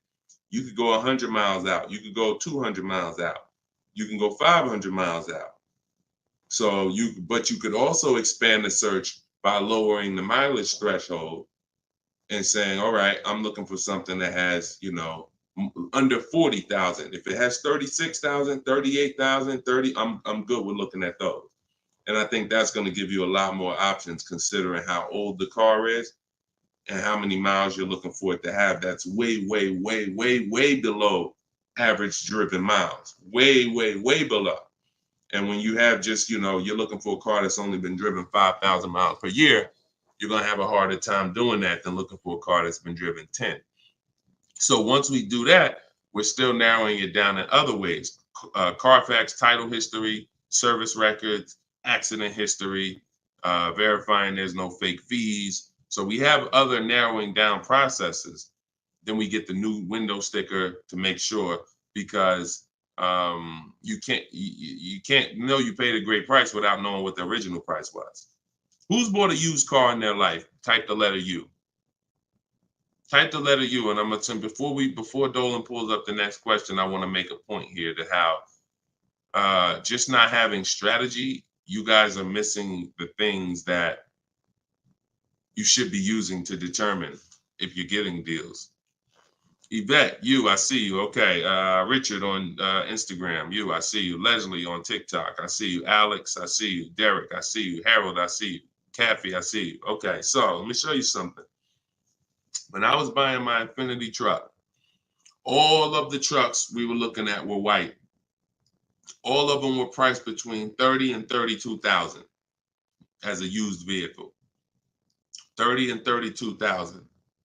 So if I narrowed it down, the top four I was looking at, they were all white, black inside, between 30, 32,000 price. Similar miles, one may have 26,000 miles, but the highest one has 36 similar miles. So I'm narrowed this down. Now, this is where many of you you don't have the information to make the right decision, because the determining factor of which vehicle I chose was based on the brand new price. I'm gonna tell you exactly how this went. Once I got the brand new price, I got the brand new window sticker on all of these cars, I was able to see that one of the cars brand new was 46,000. One of the cars brand new was 48,000.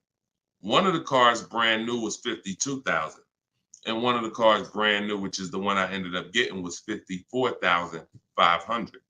It was a special edition. It has all of these features on it, has all these packages. It has different rims. It has all these different things. Now, if I would have picked the other ones, because the asking price was lower, I would have made a horrible decision. Paying 31,000 for a car that was originally 46,000 is nowhere near as good of a deal as paying 31,800, which is what I paid for a car that was originally 54,000. This is what I call in my book the true value percentage. The true value percentage discount is what the vehicle is being sold for relative to what it was when it was new. So picture this, if the vehicles that I was looking at would have only had the true value percentage discount on them, it would have made it even easier for me to choose, because the one I picked would have said 42% off the brand new price.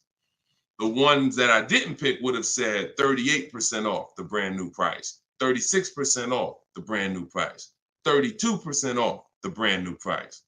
So when I look, true value percentage is literally that.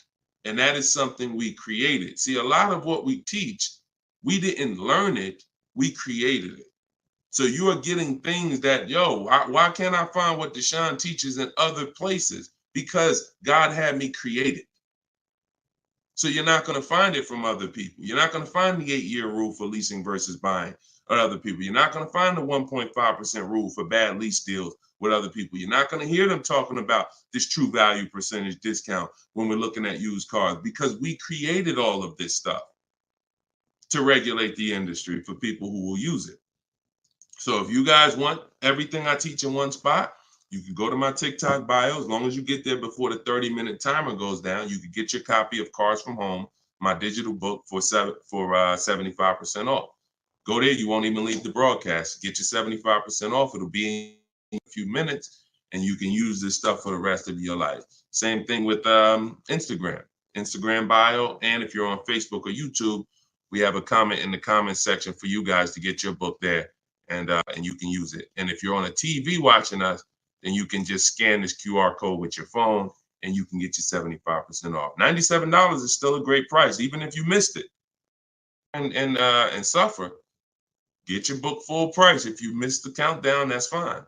But the money that you're going to save is going to be dramatically multiplied versus what you spend on this book.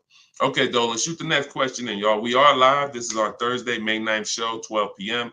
So whenever you don't see the banner above me, that means we're actually live, and you guys can type your questions, and we'll try to bring them onto the show.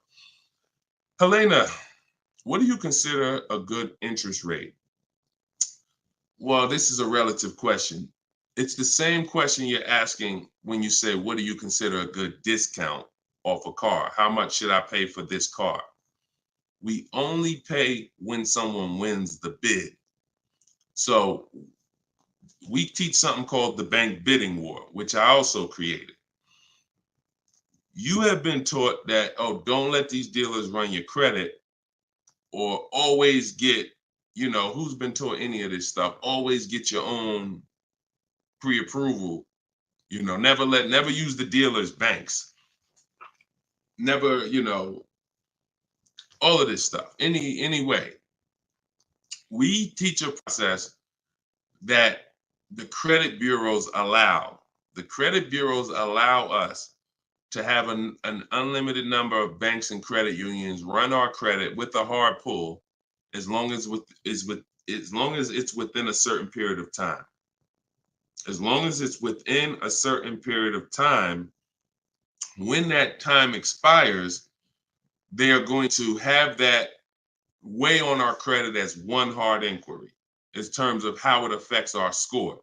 See, normally when you have a bank run your credit with a hard and then another one, and then another one, each hard inquiry affects your credit. But when you do it the way it was meant to be done, and using the bank bidding war, if one hard inquiry would have dropped your credit 10 points, 20 of these hard inquiries is going to drop your credit the same 10 points. So the way it's done is there's 3 rounds to it. There's 3 rounds. This is for people that are financing. Again, those of you who are paying cash, this doesn't matter. Those of you who are leasing a vehicle, this doesn't matter. That's why having access to car buying advice that's not one size fits all is what you need. Because typically, if you only pay cash for cars and get used cars, that's what you're going to teach people. So everything has a different place. So those of you who are financing a new car or a used car, you're going to use the bank bidding war so that you don't have to ask this question. This is the answer to Helena's question. How do you know? What do you consider a good interest rate? It's who wins the bid. So there's 3 rounds to it. The first thing we're going to do is see, are there any special interest rates on the car we're shopping for? So if we're shopping for a Kia Optima, a Kia K5, and all right, let's see, are there any special interest rates on it? Are they doing anything like 1.9% financing? Are they doing 0% financing? Are they doing 2.9% financing? Anything special? We also need to know how much the term. What's the term? Some people only do 0% for 3 years. That means you got to be able to pay the car off in 3 years or you can't take the deal. If it's 0% for 60 months, that's different. You got a 0% 5-year loan. You got 0% 6-year loan. So we need to see, is there anything special on the car? We do that for new and certified pre-owned, if we're looking for a certified pre-owned. Now, if we find something, sometimes that could prevent us from even needing to do any other interest rate shopping. If they're doing 1.99 for 60 months, you're not going to find better than that. No bank is going to do better than that. So that's why it eliminates the rest of the rounds in the bank bidding war. Eliminate it. But let's just say that there are no special interest rates. Now we're going to revisit the bank bidding war in round 2, which is after we find the best price on our car. See, because some of you, when you go shop for a car, you're thinking, how much should this car cost? Oh, what's the monthly payment should be on this car? The monthly payment is between you and the lender. It's not between you and the person you're buying the car from.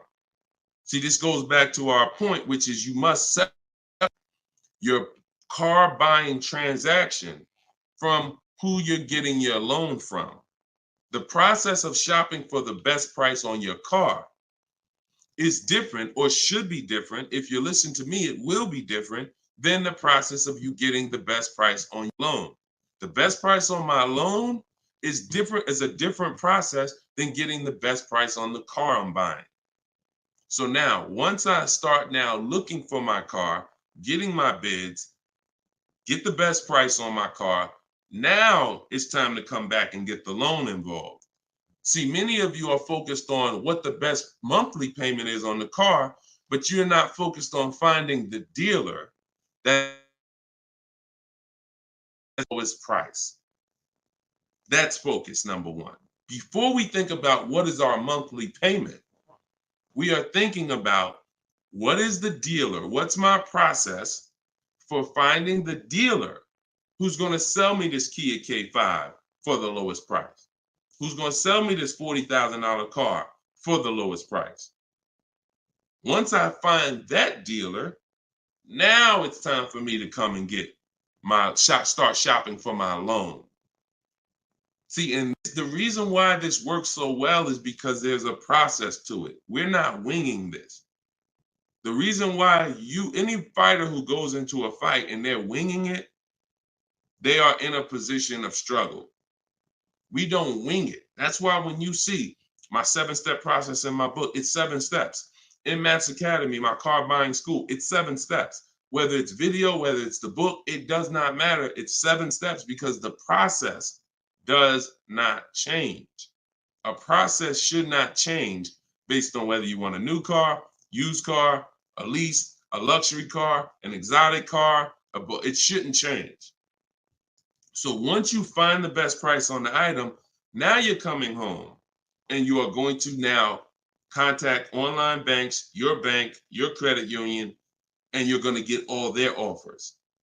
This is round 2 of the bank bidding war. Round 1 is any special interest rates on the car. No? All right.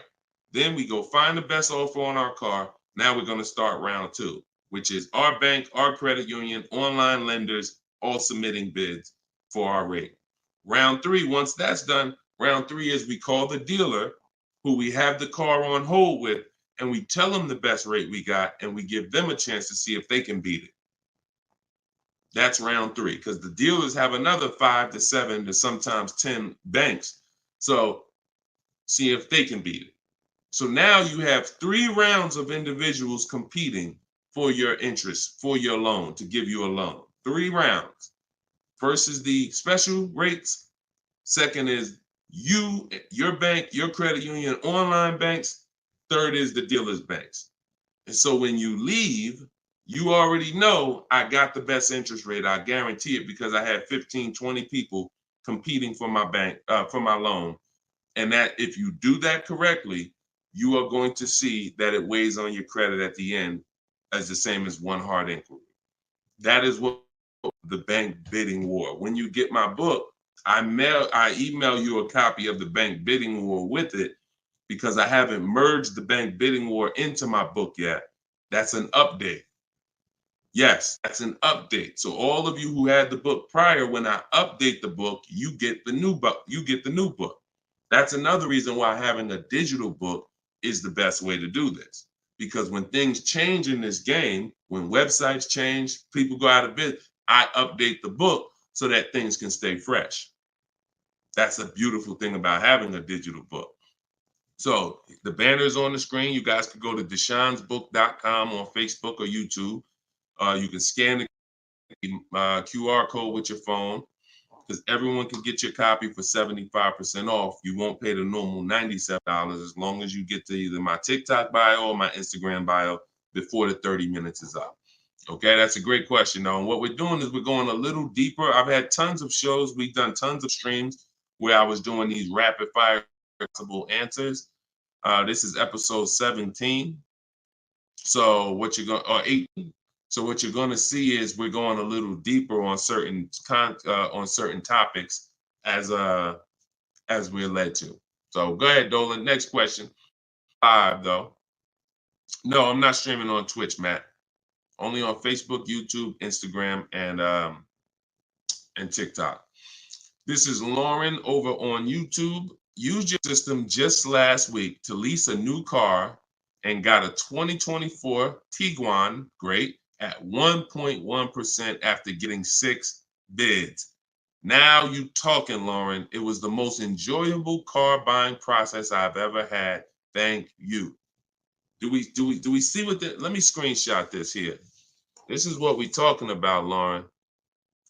This is what I am talking about. See, Lauren didn't know me. See, here's how different information changes things. Lauren was just like y'all about a month ago. She didn't have my book because we didn't even release the book. She was just like y'all. She might have didn't even know me. But what? She's an action taker. She got on the stream. She said, look, I like what this guy's talking about. This book is $24. What's the worst I could lose? There got to be something in that book where I could at least make my $25 back. Or even if I paid $97, got to be some tip, one tip in here got to be able to make me at least $100 back.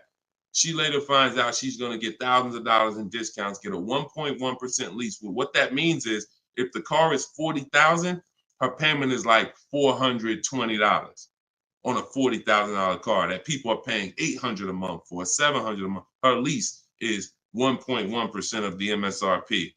So because she's an action taker, she went forward, she got the book, she used the scripts, she said, I'm done with the old process. I'm willing to unlearn my old way of shopping, and I'm going to relearn this new way to shop. That's why, you understand? That's why it's all about unlearning and relearning. You understand? And she's able to reap the rewards of not just saving the money, but receiving empowerment. Because this is the only way to car shop empowered. You could go negotiate. Not only are you not going to get the money off that we're getting, because if you're negotiating with an 80% dealer, there's no way for you to get these prices. So if you're in a dealer, yeah, they'll take off money for you, but their price was so high to begin with that when they take off the money, you're still higher. An 80% dealer is the overpriced dealers. You can't negotiate them down to the best price. So even if you did that, you still wouldn't have the empowerment of letting the business come to you. See, you're empowered when you're sitting at home and the business is coming to you. You're in control. And the only way to do that is with bids. So congratulations, Lauren. Enjoy your new Volkswagen. Beautiful vehicle. And I'm so glad to hear that you trusted the process and you have reaped the rewards. Congratulations. God bless you. All right, Dolan, go ahead. Throw the next one up. We are live, y'all. This is our Thursday, May 9th, 12 p.m. live stream. So if you don't see the banner over my head, we are live. You can ask your questions. We'll try to get them in the show. Wanda Lopez Smith on TikTok. Leasing companies not allowing third-party buyouts. Yeah, I explained that. If we have a third-party restriction, we're going to sell it to a local dealer. But we still get bids. We still need to get bids from the online car buyers to know if we have equity. If we have equity and we have a third-party restriction, we're going to sell it to a used car. Like if I had a BMW and there's a third-party restriction, I'm selling my BMW to a BMW dealer. I have a whole script in my book for how we do this. We talk to used car managers, and I'm going to have a used car manager buy it. See, some of you bought your car because you saw the third-party restrictions and you bought it and resold it. I don't like doing that because when you buy it and resell it, you have taxes, you have fees that you're going to pay. When you sell to a local dealership, sometimes they don't pay the taxes and there's no fees. So buying and reselling, you're eating up like probably $3,000 or $4,000 of any equity you would have. So yeah, we've been getting out of the, we've had a process for third-party restrictions since they started them in 2021. We've had a process for how we were going to sell our cars and get our equity, even with third-party restrictions. So that's never stopped us. Never stopped us. Good, great question. People like the live view have no clue how valuable his information is. Appreciate you, Belle. Thank you so much. Only people that know how valuable the information is people who use it. People who watch, there's a saying, you can't be a hearer of the word. You want to be a doer. A doer. A lot of people hear. A lot of people hear because we want our ears tickled. But it's the doing that leads to the savings. And in our case, what we're asking you to do is easy. It's just your programming and your fear of a process. See, it's an unknown hell. I mean, an unknown heaven is what we have over here. But you have a known hell. Sometimes what you know is so comfortable, even though it's hell, but it's, you know it. You're comfortable with it. You're comfortable with the discomfort of car shopping. So this is what, Deshone, everything you're saying, that sounds hard. Sitting at home and doing these copy and paste things and having this, that sounds hard. That's just your fear. That's your programming talking to you. That's not reality. Because in reality, you see people like Lauren who just came on, And you see, this is the easiest way she's ever bought a car in her life. This is the most money she's ever saved in her life. Look, you got people like, look, Matt, happy to share. I've officially graduated. Huge thank you to Deshone, building such a great system, answering all my questions along the way. Lease details. You got a $56,000 Hyundai Palisade calligraphy, 1.28% lease. Highest quote was $1,167 a month. He got his for $719. The highest quote he got from an 80% dealer was $1,167 a month. He got his for $719. Sitting at home, getting bids. So for those of you who want to know, like, I do have a car buying school. It's called Maps Academy. You want to know more about it? We have a comment in there. You can attend my free masterclass. I don't let anybody in my school who has not gone to my masterclass. Everything you're doing raw and buying, selling, and leasing cars. So there's a comment in there for the comment section, and we have a link in my bio for you as well, who, if you think, you know what, I want to see about his online buying school. I don't care, because the system that Matt says, Deshone, thank you, Deshone, for building such a great system. The system is the same. So, but you have to be an action taker. And because the system is simple, and it's in video form, and it's in book form, and it's in my free live video, my free streams, you just get it where you could get it.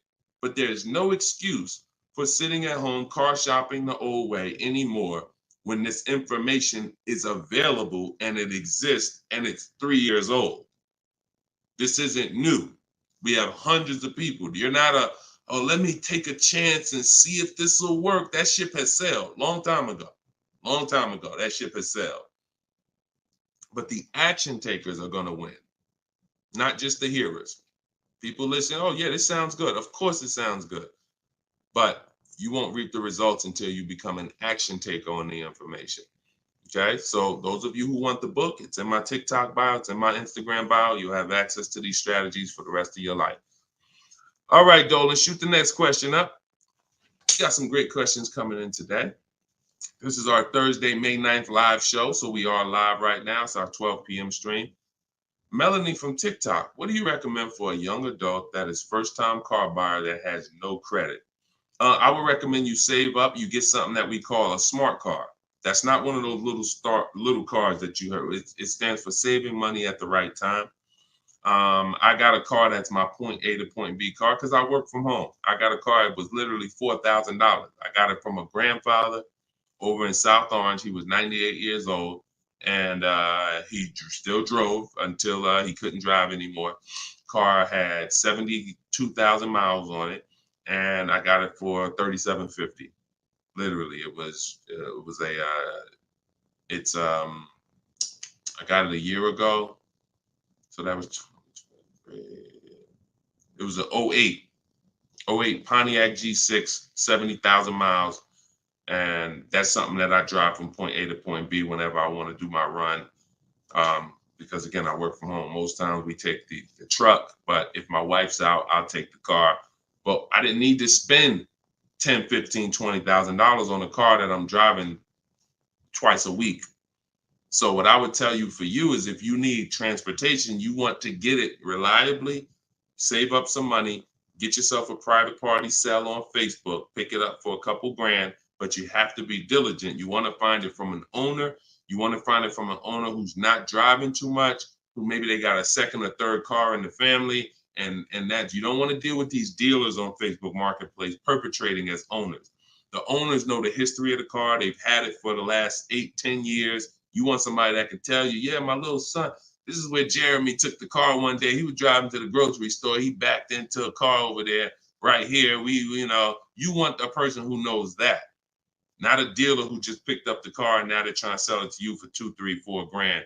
So that's what I would be doing. I would be getting me a very reliable, inexpensive car that I can actually get to work with, make more money. And then once I make money, I will be choosing whether I'm buying or leasing based on if I'm going to keep the car for 8 more years. Whenever you get into spending real money on cars, over 12, 15 grand, this is when you start wanting to ask yourself, am I going to keep this car 8 years or not? Because once you get these cars and build up your credit, Melanie, another thing you should be doing is getting a credit card, not using it, pay it off every month, spend $20 on it, pay it off so you can get your credit up to a 700 score. You could be at a 700 score lightning fast before the next 12 months.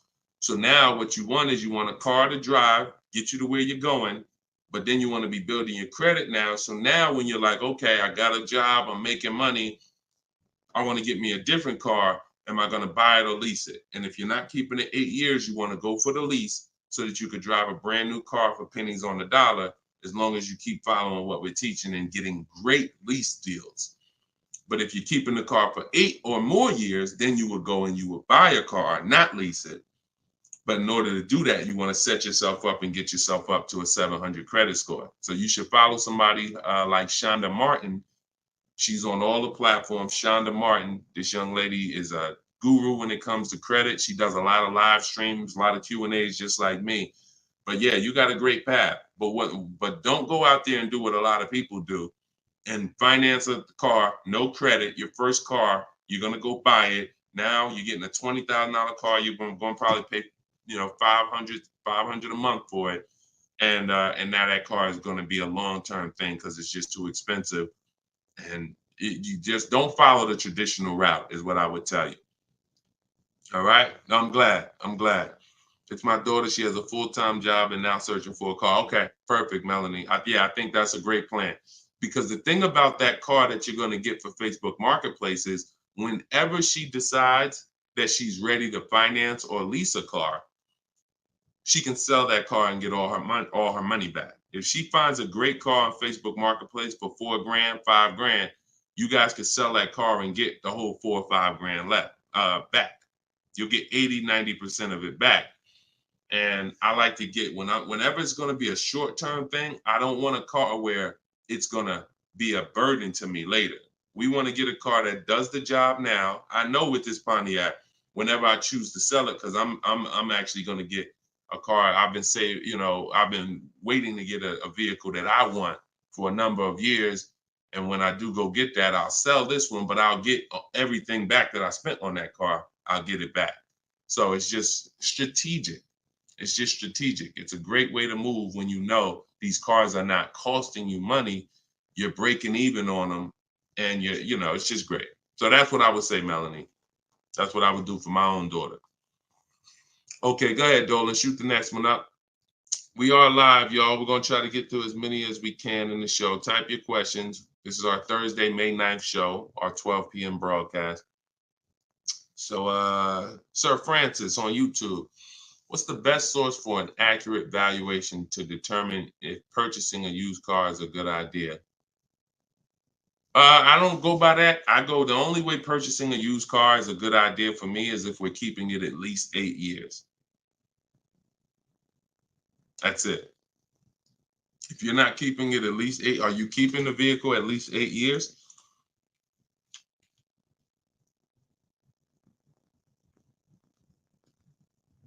Let's see if we give him some time to answer. Are you keeping the vehicle for at least 8 years, Sir Francis? See, if we're not keeping the vehicle at least 8 years, there's no point in buying it, because the money that you would spend to lease, you can't put a price tag. You can't compare it. The reason I have to show y'all these lease deals is to see you cannot compare great lease deals to purchase deals. You can't. Look at this. Look at Jared. Jared followed the leasing like a boss system. The leasing process went quick and exactly like you said it would. Sent the emails. We had multiple offers to work with.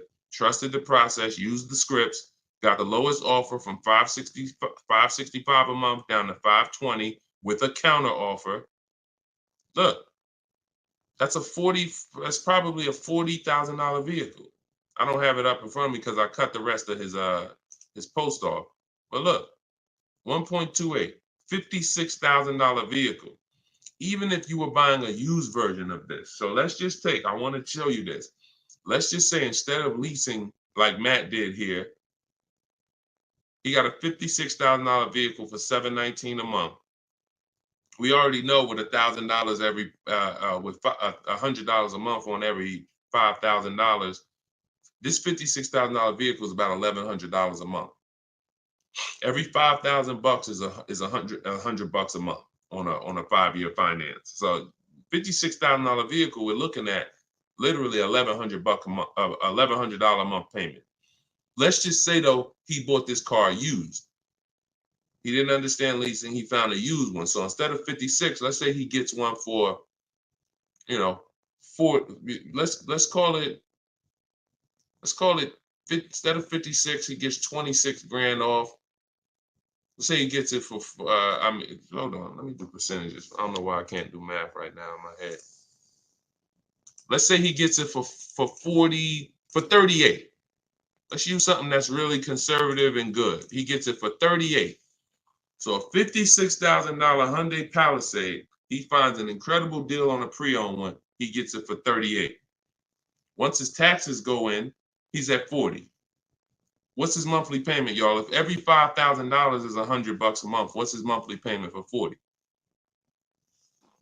See, it's all about no money down. If you notice, every time we're comparing numbers, we're not putting any money into the deals. See, when you're not putting any money into the deals, you can easily compare the deals. That's why all we do is shop with no money down, because it's easy to compare the deals. In my book is No Money Down Mastery. You're going to find every strategy I teach you doesn't involve money. It doesn't involve money, because when you want to put money down, that's different. But money down should be after you have assessed the deal already. So, those of you who want your copy of Cars from Home, 7 Steps to Saving Time, Money, and Avoiding Dealers, go to my TikTok bio now, get your copy for 75% off. Go to my Instagram bio, get your copy. But look at this. I'm asking y'all, what's his payment? Let's see if we got anybody that chimed in. If he didn't get this brand new one, if he didn't get this brand new Hyundai truck, he got a used one. So instead of 56,000, he got his for 38. Great price. He found one for 38,000, low miles. Now taxes are in, and he's financing 40,000. What's his monthly payment?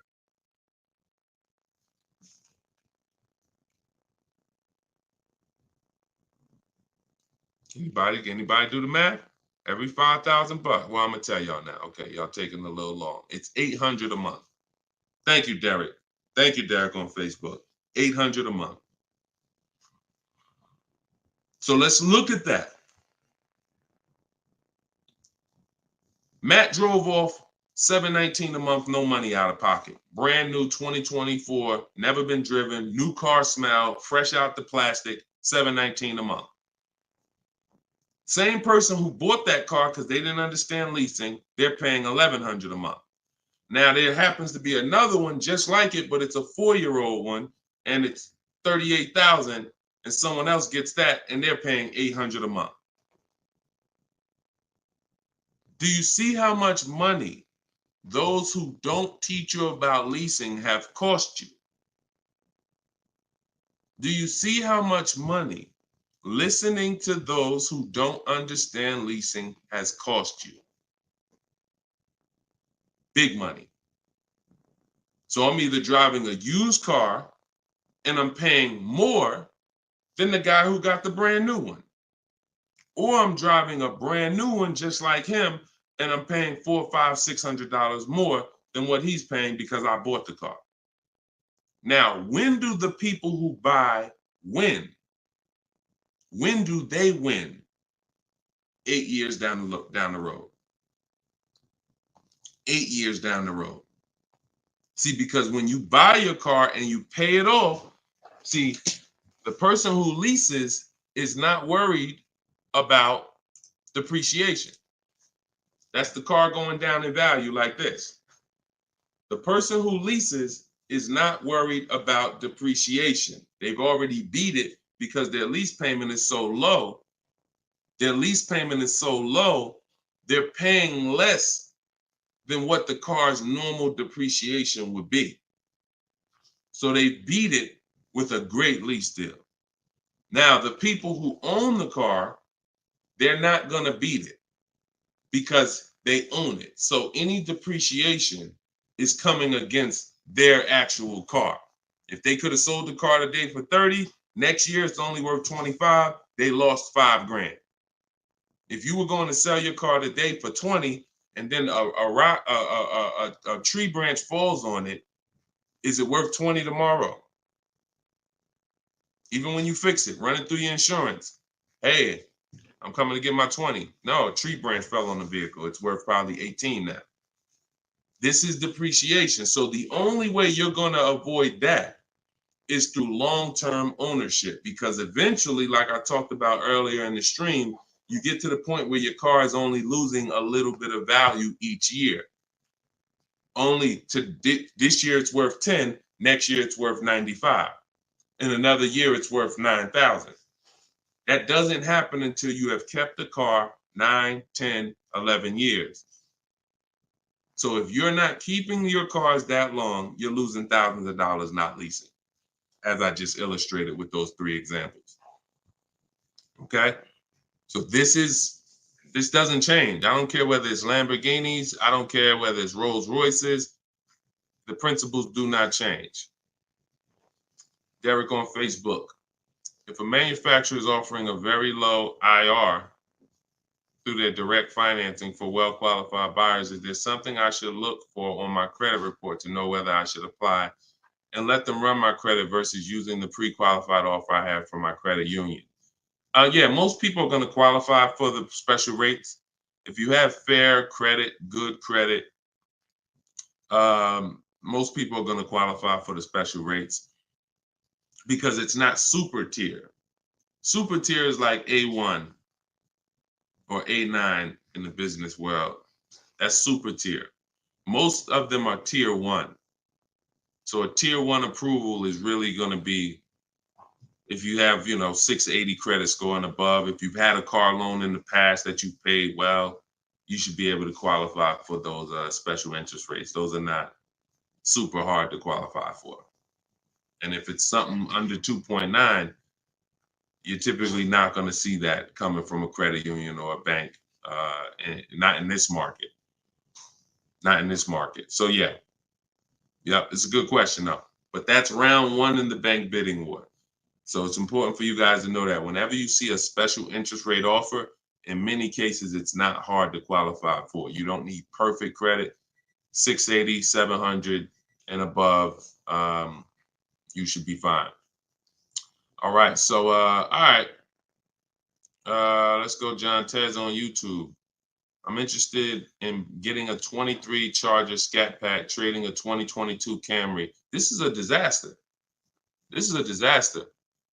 Dealer wants 56 for the car, but it's been on the lot for 220 days. What do you think I could get them to lower it to? Well, I'm going to just tell you honestly, why are you trading in a 2022 vehicle? First of all, if you paid cash for that car, you wouldn't be trading it in, because once you see what it's worth and what you're getting in 2 years, you've had the car for less than 2 years. See, there's something, here's what we're not getting. The reason why I hold this up is for y'all to see that you cannot trade in cars this fast and have it be and have it. And I want y'all to know we are 100% live right now. We are 100% live right now. You're not watching a replay. This is a live show. So we're going to dialogue on this for a quick second. You should not, if I show this so y'all could understand, the value of your car is dropping like this the first year, 2 years, 3 years. You think that you could buy a car here for $35,000, turn around, trade it a year later, and it's only worth now $27,000, and you're just going to flip and take that $7,000 loss in depreciation. You are going to absolutely lose your shirt. And the only way that you actually don't realize how much you're losing is because they hide it in your monthly payment, because you're a payment shopper. Just get me to this payment. I don't care about the numbers and all of that. I don't care about how much money I'm losing on each car. Just work my monthly payment to something that I could afford. And that is financial disaster. because there is no way, if you were coming and you were writing a check for this, if you came in and you bought that 2022 Camry and they said, okay, it's going to be 35 grand, you know, whatever, and you wrote a check for it, and then you came back a year later and you said, all right, well, what y'all going to give me for my 22 Camry? And they said, all right, well, we can only give you 25 for it. And you said, wait, I just paid 35 for it last year. You ain't giving me no 25 for it. You would never take that. But payment buyers take those deals all the time, because what they do is they give you the same 25, but when they finance it and stretch the loan out, they're like, see, and your new monthly payment is only $50 more than your old car. And you like, man, this sounds like a good deal. It's a horrible deal. It's not even a deal. It's a horrible offer, but you're not trained to see it. So whenever I see somebody who's switching from cars that are less than 2 years old to a brand new car, you're not talking about leasing it. So you're still in the mindset of, oh, I could buy cars, switch them, buy cars, switch them, buy cars, switch them. You absolutely are losing thousands of dollars on every single car you buy. So if I wanted to do what you were doing, replace my 2022 Camry with a Charger Scat Pack, and first you're buying another pre-owned one too. You're buying another pre-owned one. So you're asking, all right, I want to replace this 2-year-old pre-owned car that I got, and then I want to buy another pre-owned car and replace that one. But you're not looking at the fact that the 1-year-old Scat Pack you're trying to find is so rare. When you find it, you're most likely going to overpay for it, because who has 1-year-old Scat Packs? Who has 1-year-old Dodge Charger Scat Packs?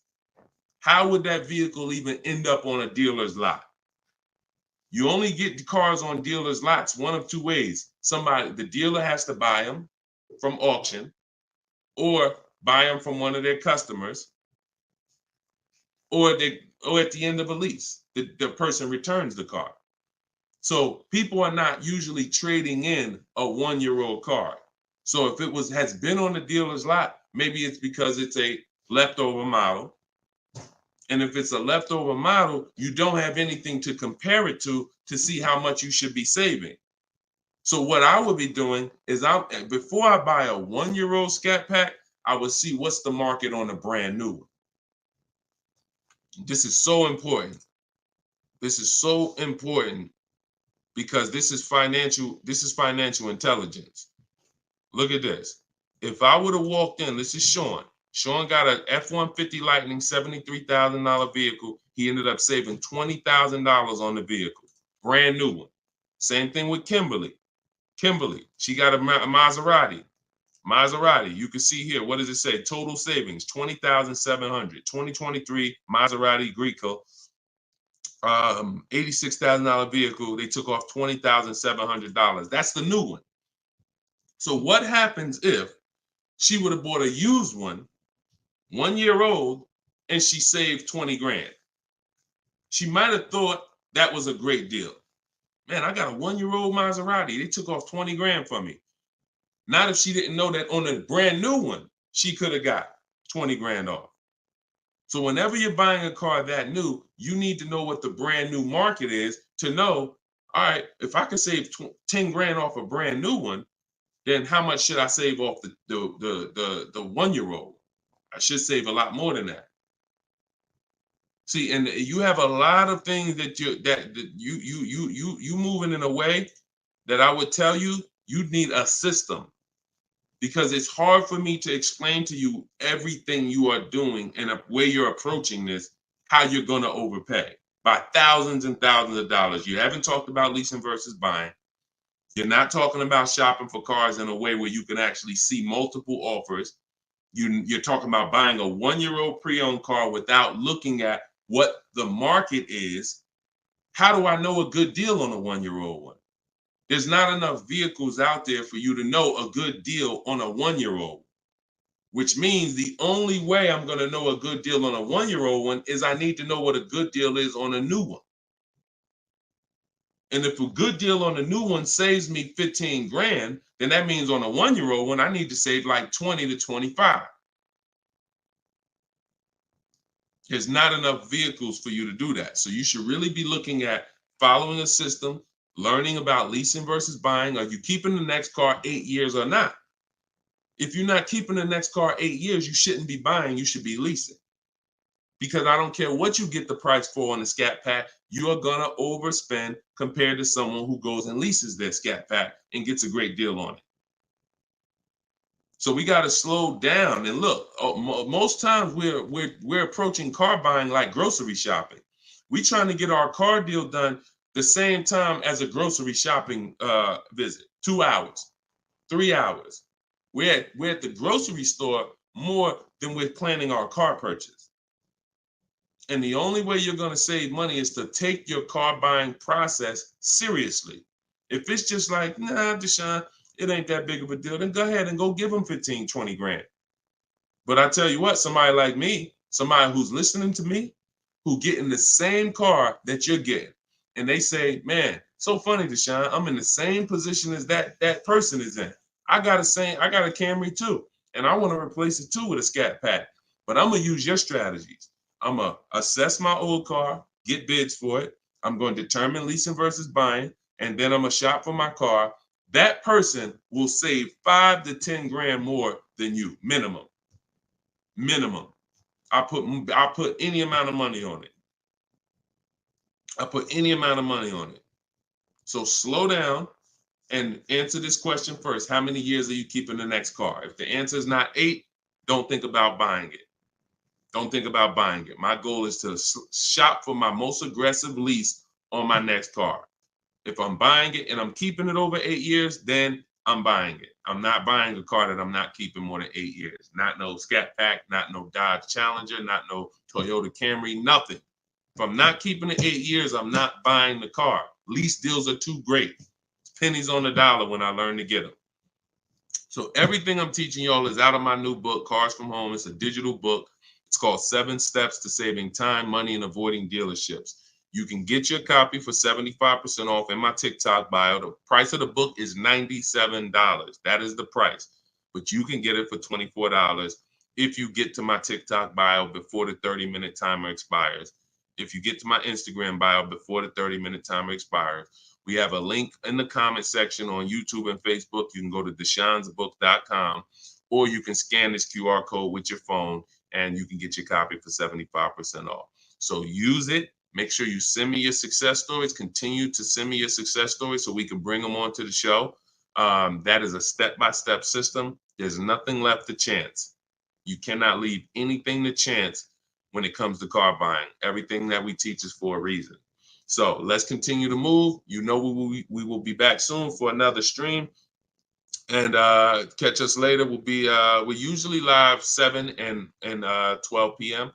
So if you're around at 7 p.m., just again, if you don't see the banner above us, that means we're actually live. So jump on and we'll get to it. Everybody else who got your book, enjoy. For those of you who want to attend my free masterclass, Everything You're Doing Wrong, Buying, Selling, and Leasing Cars, you can also go to the comments or to my TikTok and Instagram bio. But you're going to need about an hour. And that's a straight hour of me in my board.